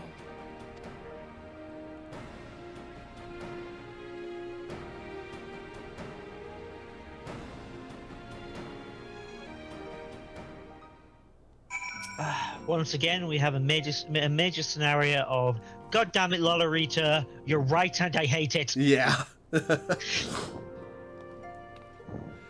I fear it will be many years before I feel comfortable taking part in such negotiations. But I shall not complain. We have piqued Loreweaver's interest and secured his invaluable expertise. Thank you, Lore. I could not have done it without you. Okay. How much of this food is salted? Alien silver pieces. I shouldn't expect much of it because you've not started this salt project yet. Alright, Nanamo. Nanamo is ready to move ahead with her plans. Our course is decided. I shall return to the palace and have my ministers begin work on implementing the particulars of the plan. If I could prevail upon you one more time, Lore, I would ask that you convey the details of our negotiations to Commander Hext on your return to Alamigo. My thanks again. Together, we have laid the groundwork for an endeavor which promises to benefit the peoples of Alamigo and Ul'dah both. Okay, since I have to head off now, why don't you guys do a dungeon without me? Oh, are we about to do a dungeon? No, I is suggesting that we do a dungeon instead of MSQ. Since one of our stock. Yeah, because we got plenty of the Heaven's Ward and Stormblood dungeons left. Yeah. Okay. I may suggest Hullbreaker Isle Hard because I can't do that one. Oh yeah, that's a good idea. Let's do that one. Okay. Okay. Right. With that, then I will head off and head to my Blue Mage static. Have a good one. Later, man. Yeah. It's just this week that I'll have to head off early because after next Saturday we'll be moving to Mondays. The Saturday was basically just a temporary measure since we can no longer do Wednesdays. Right. A point is raised.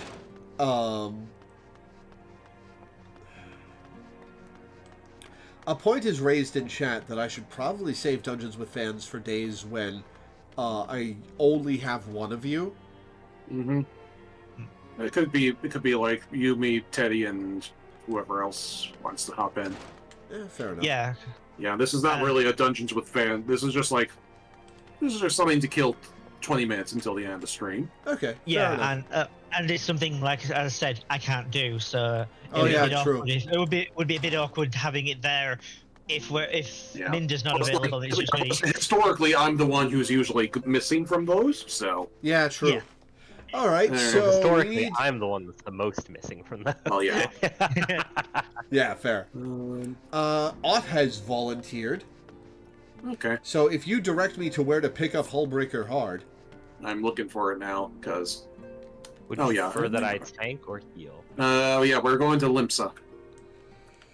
Ott, do you want to? I believe you usually tank, right? Do you? He's tends to prefer healer, but he can do anything. He can do anything. All right, both of you who are too nice to claim and until somebody else does, fight over tank and healer. So it's Ott is the one we're inviting. Yeah. Well, since Ott usually he's not on right now, so yeah, since Ott usually heals, I'll tank. Okay. So, Who do I pick it up from? He's not online right now, so I can't invite him. Should be a blue quest somewhere in town. Yeah, it's up near, it's near the inn on the upper floor. So, like, go to the aft castle.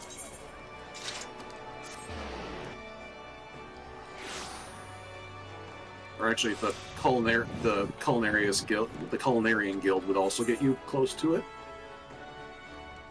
Is it storming the hall? Yeah, storming the hall.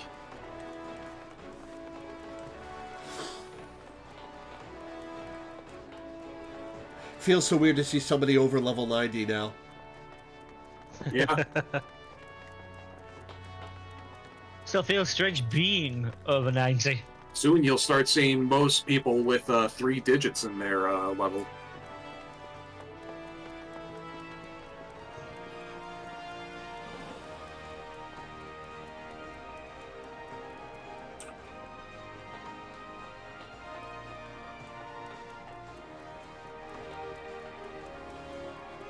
Deadston. Odds on. Yep, I got him. Storming the hall. Well, just got my fancy new knife, so I think I'll go ninja for this. Well, look who's back in Limsa Lominsa. Me and the chief were just talking about you at the wench, you know. Come to think of it, wait here. I'll go and get him. It's his resting day, and he wanted to speak to you. Something about Hullbreaker.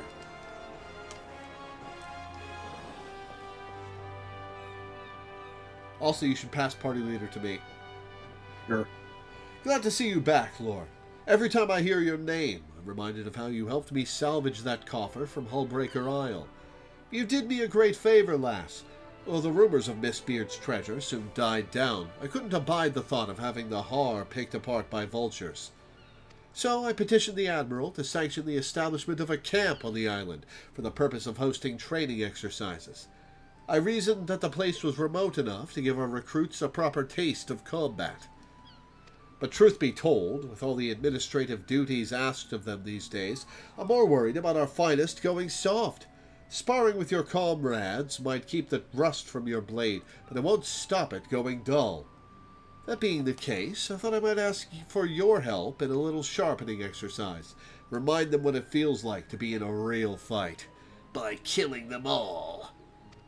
Aye, the chief was hoping you might run the Maelstrom's training gauntlet and give our elites a good going over. Nothing too rough, like. Just a few missing teeth and the odd cracked rib, savvy? Assuming you're willing, come and find me at the Morrowby Dry Docks when you're ready, and I'll arrange passage to Hullbreaker for you and your mates.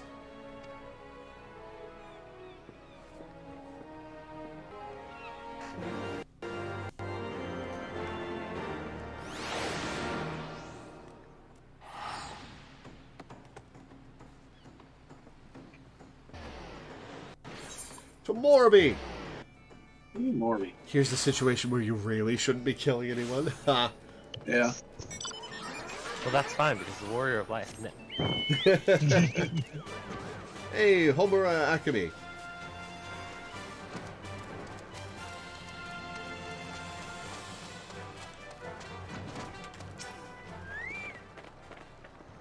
Ever since we took control of that rock, it's been my job to keep an eye on the skies over the Cheldales. When the misty mane of the Doxy's pole sweeps in, there ain't no point weighing anchor as you can't see an elm in front of your face. Long story short, I have to stay here and watch the weather, but I'll be listening out for word of how you get on. Thanks for agreeing to do this, by the way. Having a fabled hero like yourself go through the same regiment as the infantrymen will do wonders for morale. Any road, the weather seems to be behaving just now, so let me know when your crew's ready to be ferried over. We'll get everything else in place in the meantime. Give them storm elites a bloody nose from me, eh? Won't they get disheartened by getting ass blasted by us? Nah, we're a big enough legend that, like, their ego can take it. Yeah, fair enough. It's like, oh no, you lost to the Warrior of Light, Slayer of Gods, and Conqueror of Garlemald. It's like, yeah, no, I think they're fine. One of my group's late, so I can stay in chat for a bit. I'll just scroll the screen off so I can't see you. Yeah. It's. Don't forget minimum item level and all that good stuff. Yeah, this is a Heaven's Ward level 60 dungeon. Ah, gotcha.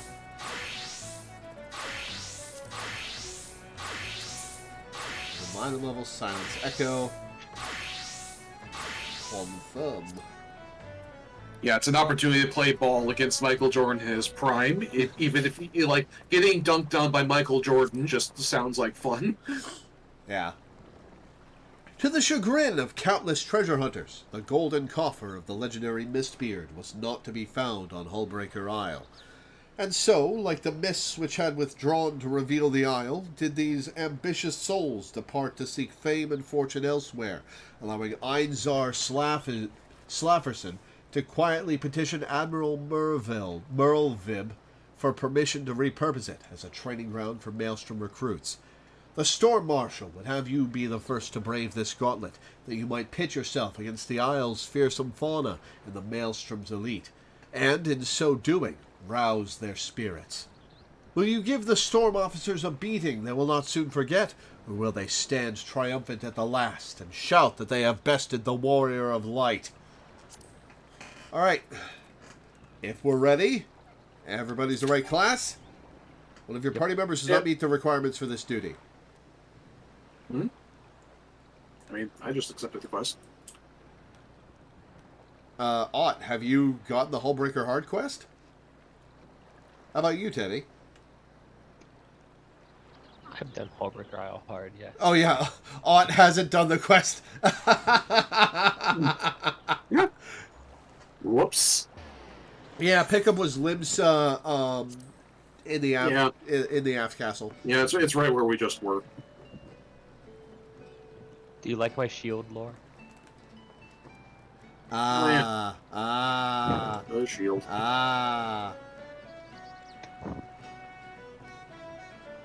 So, did you glitch that sword with the light glitch? Is that? Oh why no, it's that's just what that sword looks like. That's the thing you get from Palace of the Dead. Ah. All of the deep dungeons have a weapon like that. The one you get from Heaven on High glows red, and there's another deep dungeon that glows some other color. I don't remember what it looks like though. Gotcha. Ott does not have Hullbreaker normal, so cannot join us. All right. It's actually a sci-fi sword with Tron lines on it for So anyone else want to join? I wonder if no Melina worries, has Ott. Not your fault. Yeah. See, this is why I unlock everything. The pains of skipping stuff on your alt. Yeah, that's an issue. If not, I'm just going to blind invite Melina, because I assume that she is paying attention.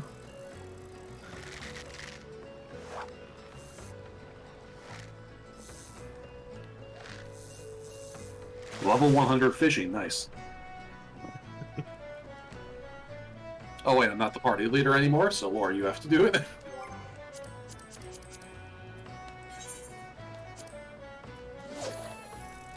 Yeah, I think we're going in with Melina. Level 100 fishing. I find it amazing that level 100. Yeah, a level 100 fisher ought to be able to heal this, I think, right?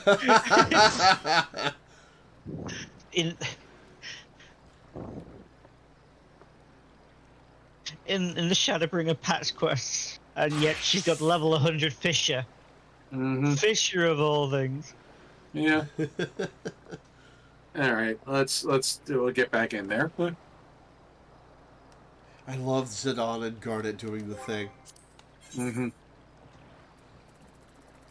All right, Hullbreaker Isle.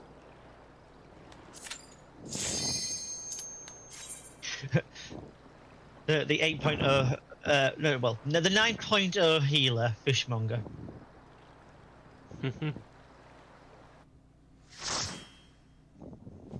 Someone's eating their mic again. I don't hear it. I do hear it. It's somebody breathing directly into it. It's definitely not me, because I'm saying like 2 feet away from it. That was not me, because I had my mic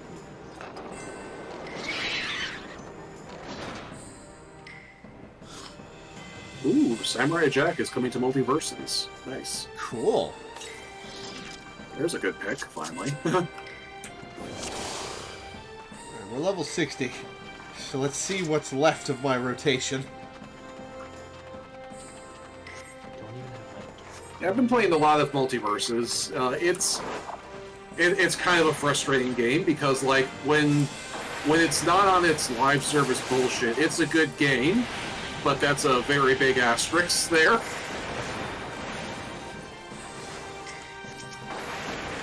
Yeah, and the fact that some of the stuff in like the story trees actually require you to unlock characters. Yeah. Yeah. Ha! I beat Count Bob to the Zoom. I remembered to do it immediately.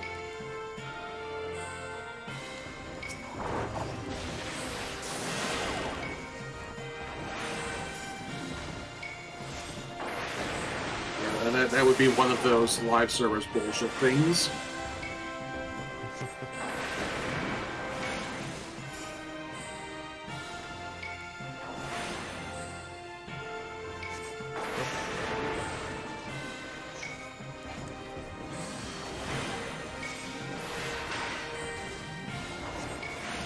Well, thank you very much for your patience.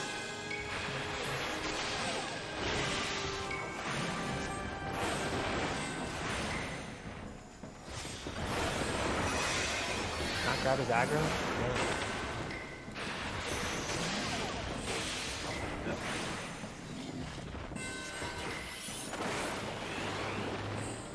I'll just run back.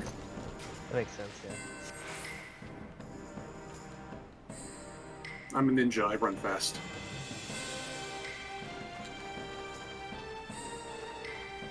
It's all good, Milena. I was mostly goofing up. I'm not as experienced as Tank as... Yep, minimum item level be that way sometimes. Yep.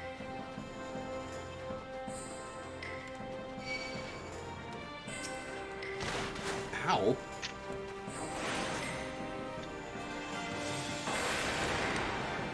An Emerald Soul now? It is, I believe, a higher level ability than this. Oh yeah, they patched Umbral Soul to be lower. Oh yeah. Shit. It's What's it do again? 5 now.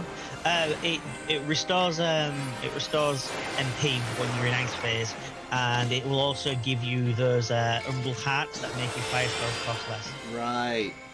Yeah, which lets you stay in fire stance longer. Yeah, yeah. Also, you can use. I knew that's like literally this week you got that ability at level 60.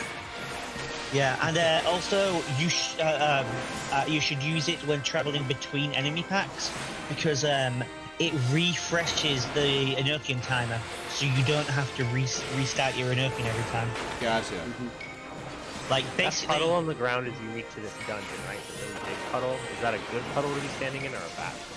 I don't even know. It's not. It doesn't seem to be damaging me, so it's not. It's giving them buffs. You can see the damage. It gives the enemy buffs. So yeah, that's why you're dying so hard. That explains it. I figured I'd ask so that we could figure it out. Yeah. But yeah, basically, if at any point you're traveling and you can't fight the boss, use either if you're in ice, just use Umbral Souls. If you're in fire, use Transpose and then use Umbral Souls, because it will also increase your ice level as well. So it basically just puts you at permanent top ice. Expect the wet-nosed mouse from Pupsry. For a moment, I was like, what are those tiny creatures? And like, yep, those are Lalafels. What? So finish the question. What are those tiny creatures? Oh, I'm so low level that I'm just a knight and not a paladin. I see. How'd that happen? I don't have a magic thing. Is what I'm saying. Oh. We're talking about the level being level 60. Yeah. So the joke I'm making is that I don't. Do I have to grab this from you as a feather?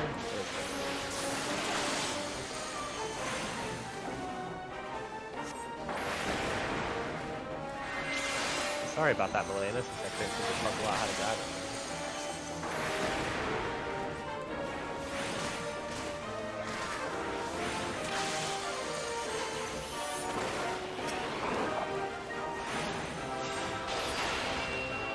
Yeah, the joke I was making was I don't have my magic phase yet, so I'm just a knight and not a paladin.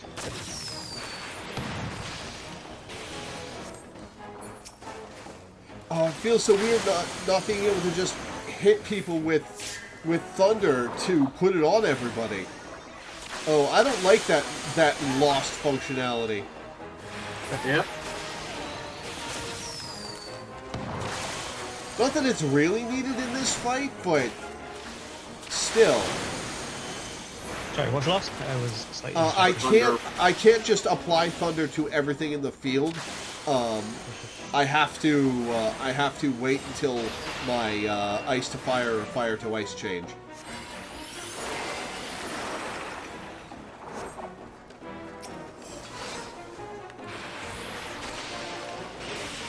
Oh, I aggro the boss. Oh, that was the boss respawn. Okay, great. That's pretty fight made me think, oh, this is a weird one. Not having actual aggro. That's pretty satisfying to see, though. You use Blizzard 3. It just says MP plus 10,000. Yeah.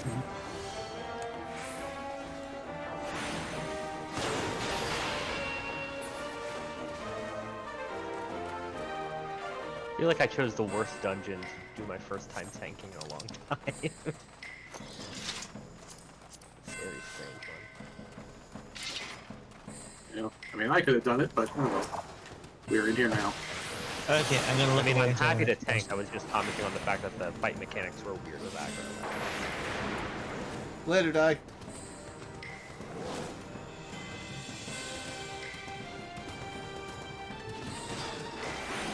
I hate the unreasonably jacked tigers. Yeah, I love the unreasonably jacked tigers.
And here we come to the reason why Die's not here. Yeah.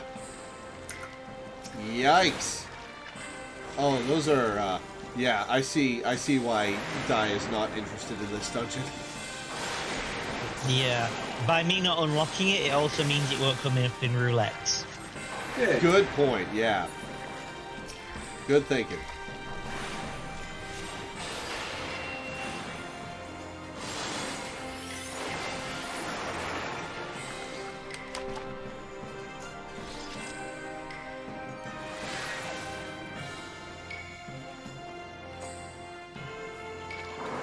Oh, this thing.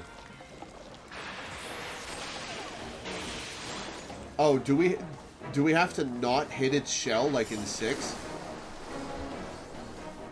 Or was it 4 that this? No, it's we just hit it whenever we hit.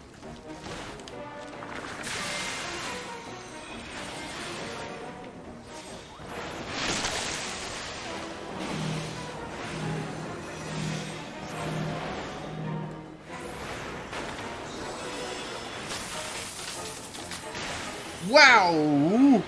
Excuse me? You're dead. Did I miss a mechanic? I believe you did. I don't remember which mechanic you missed, but you missed something. This one's one of the funnier, weirder dungeons. Alright, it's slippery sliding.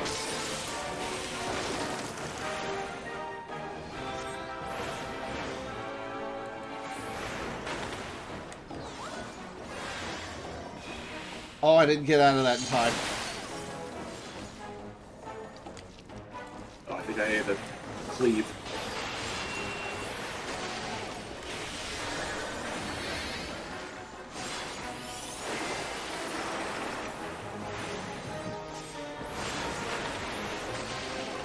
I don't like the new thunder system.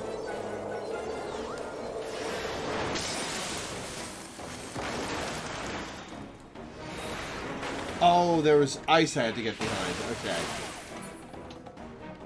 That's what exploded me.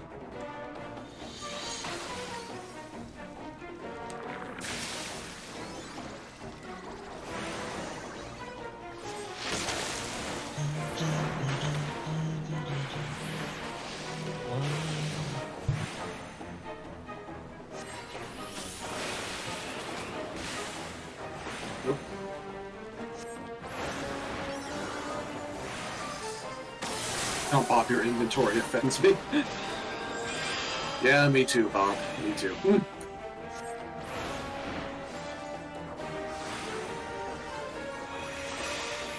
I just needed up my inventory, so it's just one of the 4 tabs.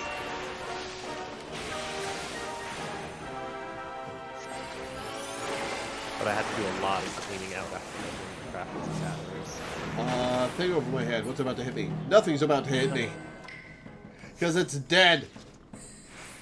Yes. I also, at the moment, don't have much inventory space, but that's because I'm literally right in the middle of leveling my crafters from 90 to 100, which means that I'm doing the omni-crafting thing, which means I just have no inventory space at all, because there are a zillion materials, and I need all of them. Have you beat the boss yet? Yes. We beat the die boss. Okay, cool. I'm scrolling back up. The die vein boss. Probably a better term for it.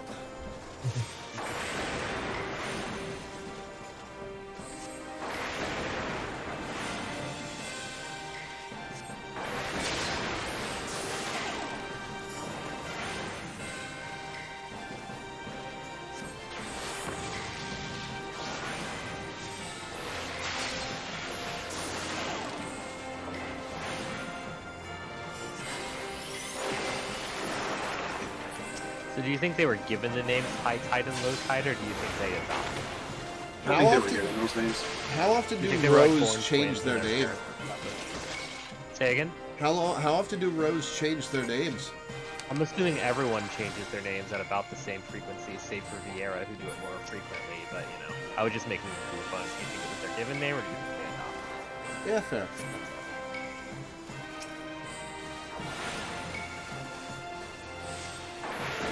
One thing I do like to imagine is that all the adventurers you see with silly names are just borrowing the concept of city names from Vieira. Ha! A scenario where someone's like, oh my god, your name's like Cherry Pie? I wish I could just choose your name, and Vieira's like, you literally can. Nobody's stopping you. I'm not the police of you.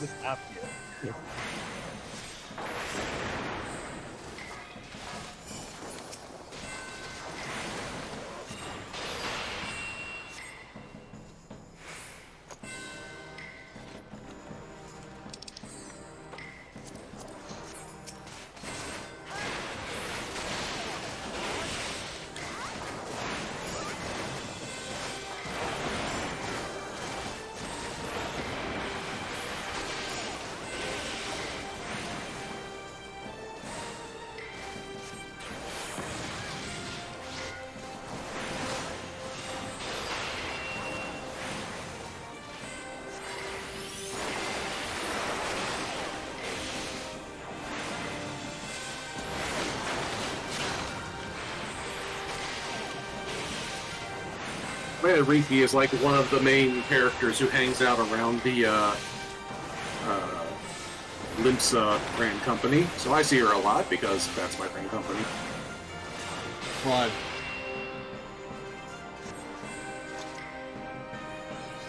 Here we go. The Navigator, that was inspirational!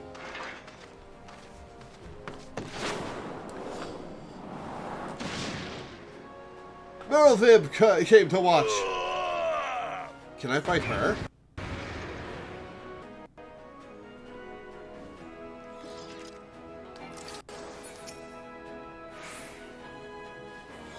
Shall we? Hell We yeah. shall. Ready. It's a shame I can't play this dungeon because this is a good fight.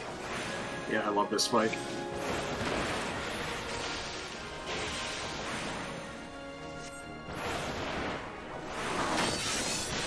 That was cool looking. Yep.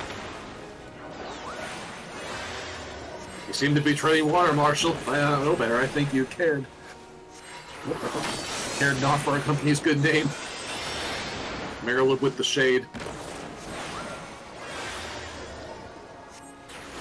You know, I thought we were lowering his HP bar too fast. Loosen the collar and harken back to the old days. Mistbeard!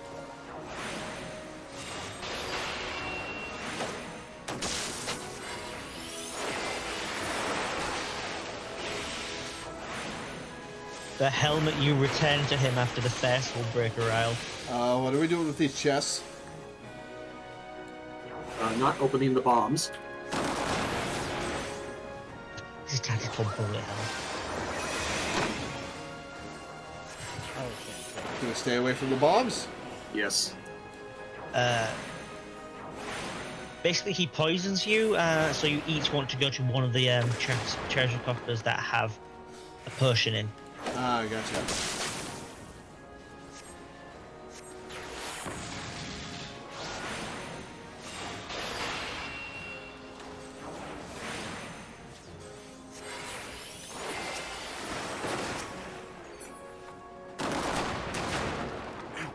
Ow. That's why I was saying very clear of him because he was around explosion chests. I was like, yeah.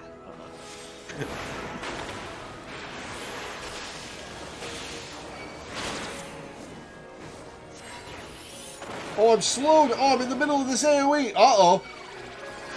Oh, right. I have a teleport move. Haven't used that in combat yet. So it slipped my mind for a moment. Yeah, you needed Milena to soothe you. Okay, I need to jump chat. Catch you guys later. Have fun, man. See you not next week because we're not on next week, but see you in a couple weeks. Alright. Yeah. Wish me luck. It's the extreme version of the Shadowbringer's final boss. Ooh, I trust in your skill. May fortune find you. I've got a target on me. Ow! He's almost down. We got him. Haha! I rescued myself.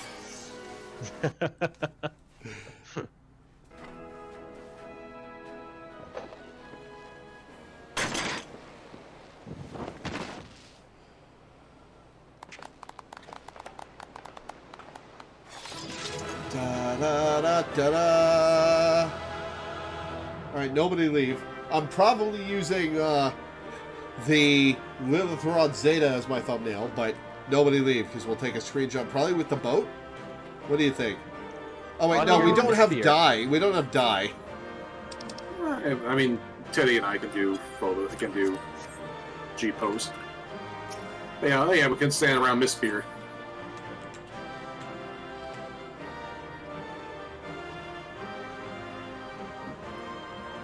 Milena, get next to me, I think. Yeah, Milena even it out by standing next to Minda.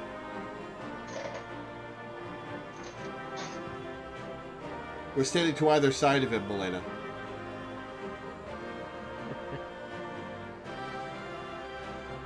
There we go. Yeah, you probably want.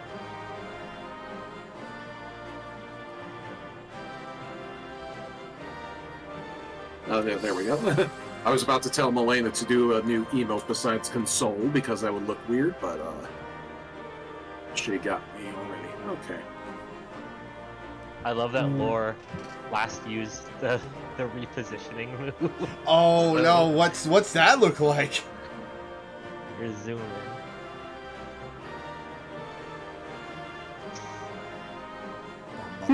Yeah, yeah. It's like you're just like you're just like zooming back and forth.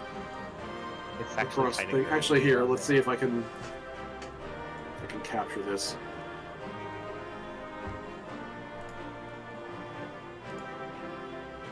This would be a kind of a hilarious thing to.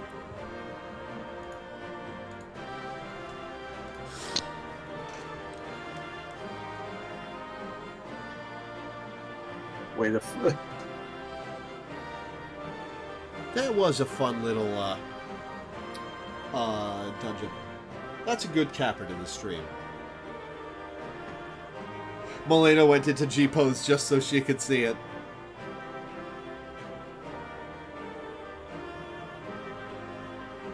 I wish there was like frame advance on the.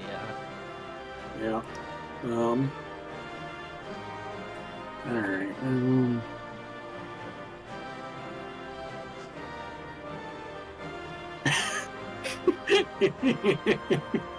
It's so good. Am I gonna have to end every fight with the zoom command now? I don't think so, but just here, since we're not going to use this thumbnail for the video anyway, here it is. This is what happens because of you doing zoomies. I'll place a few that I took into the chat.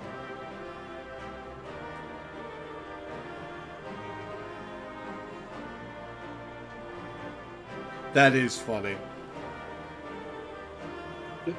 Like you're just like noping right out of this group image. All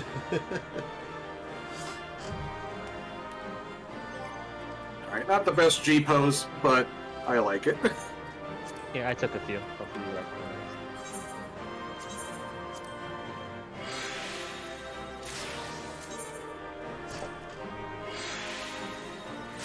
Sweet. Bunch of those are good.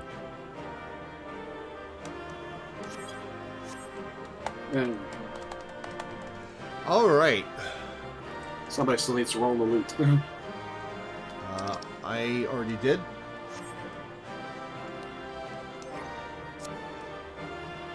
There we go. I thought mayhap you will have the pleasure of facing me one day. I would like to.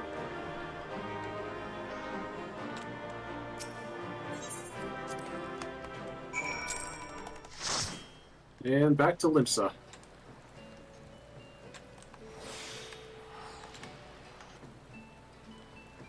God. The rain effect on our gear in the new graphical system is intense. Yeah. Oh, it's so good.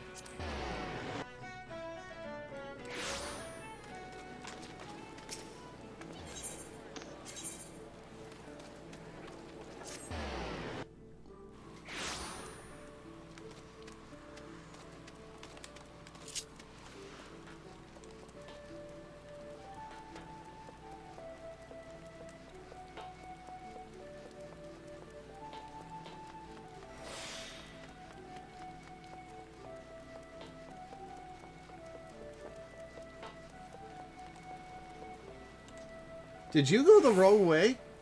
No, I came in from the opposite angle. Ah, okay. A likely story. Yeah, but it's this place is about equidistance between there's an ether net to the north and south of this place, and they're about equidistant. Fair enough. But yours was slightly closer. Well, how was it? Did you give them elites to hide their lives or what? Come on, out with it. Sure did. Patience, lad. All of Limsa will know the tale ere long. 'Twas a sight to behold, that much I will say. Lore and her comrades carved their way through beasts and men like a cutter through a swell. Not even a visit from the sirens and the krakens could slow their pace. Huh? pirates turned up at the drill. What in the seven hells did they want? Why, to do their civic duty, of course. They invited themselves as members of the Black Sails unit. You'd be forgiven for forgetting, but the pirate powers are still bound to the Maelstrom by the Galadian Accord. Of course, they never deigned to take part in our exercises, and we've long since stopped asking. As for why they chose to grace this one, I reckon word got out that the Warrior of Light would be facing our finest. They fancied to go themselves. I saw no reason to deny them. Ha! Admit it. You wanted to see if them old cutthroats could still hold their own in a fight. I'm begging your pardon, Chief, but are you all right? You look a bit sore. Don't tell me you. I deemed it good for morale, but I did not come here to speak of that, and we shall not speak of that. Lore, the Maelstrom is grateful for your participation. May we count you a friend till the sea swallows all. Good day to you both.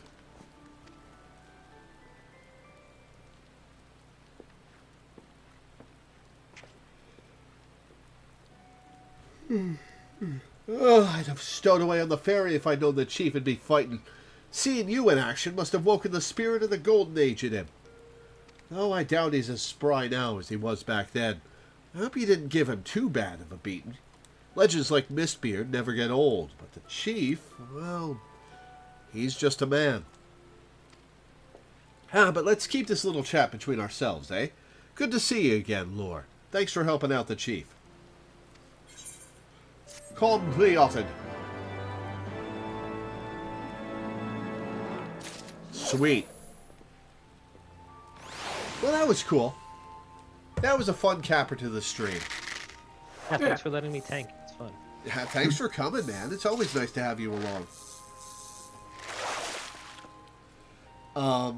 But yeah, that's where we're going to end for today then. So yeah, that's where we're going to end for today. So I'll read my schedule and get off. Before I do, I would like to plug my Patreon, which you can find at patreon.com/LoreweaverStreams. The link's in the description of the YouTube video, and you can find it as well with the ! Patreon command in Twitch chat. I make my living off of Patreon. It's my sole source of income. And I make enough to pay my rent and my bills, but I don't make much beyond that. I'm mostly just scraping by. And I'd really like some more stability, especially since I have to leave the place I'm currently living and find a new place to rent. I have a long deadline on that, but I really need more income. So if you could go to my Patreon and pledge $1 a month or $1 per stream or anything in between, I would be grateful. I'm grateful to everybody who pledges because you're the reason I have this strange, silly job that I love so much. If it weren't for you guys, I would still be stuck being a telemarketer or a burger flipper or some other equally horrible, soul-sucking job that I hated. So, thank you. I have also opened 3 more slots on the Patreon for people to pick a game for me to play once a month, or twice a month, depending on how much you pledge. What was I going to say?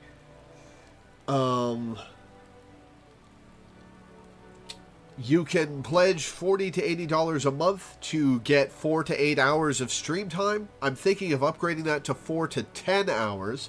We'll see. We'll see if people actually want to go that high. Yeah, I have a wide and deep games library on Steam, PlayStation, Switch, Epic. A lot of games for you to pick from for stuff that you want me to play. There's also the fact that you can get a game for me to play. Fair warning, you will have to actually buy me the game because, for example, if you pay me $40 to stream a game that costs $40, that doesn't really work out for me. But yeah, there's a lot of options. Please, if you pledge that amount, contact me on Discord. We'll discuss what you want me to play.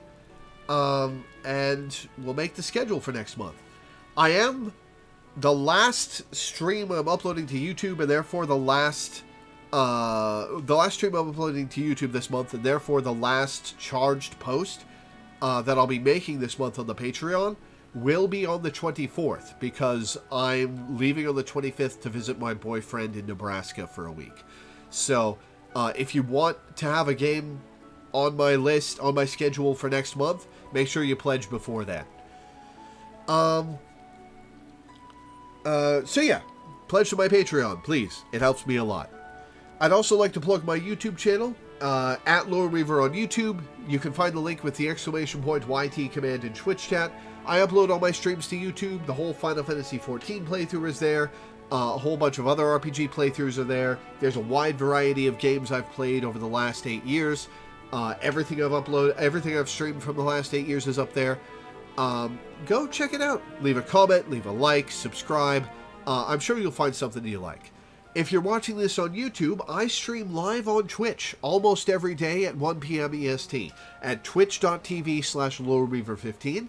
The link's also in the description of the YouTube video.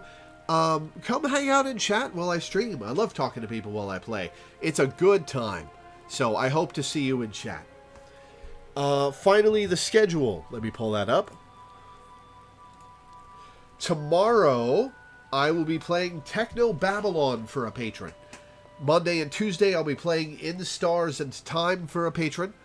Wednesday, I will not be streaming because I'm getting ready for the trip. And the 25th through the 31st, I'll be on a trip to Nebraska to visit my boyfriend. So, I won't be streaming those days. But that's what's coming up. Thank you guys for tuning in. Thanks for hanging out. Thanks for watching. And I will see you next time. Bye. Have fun, stay safe, and be brave enough to be kind.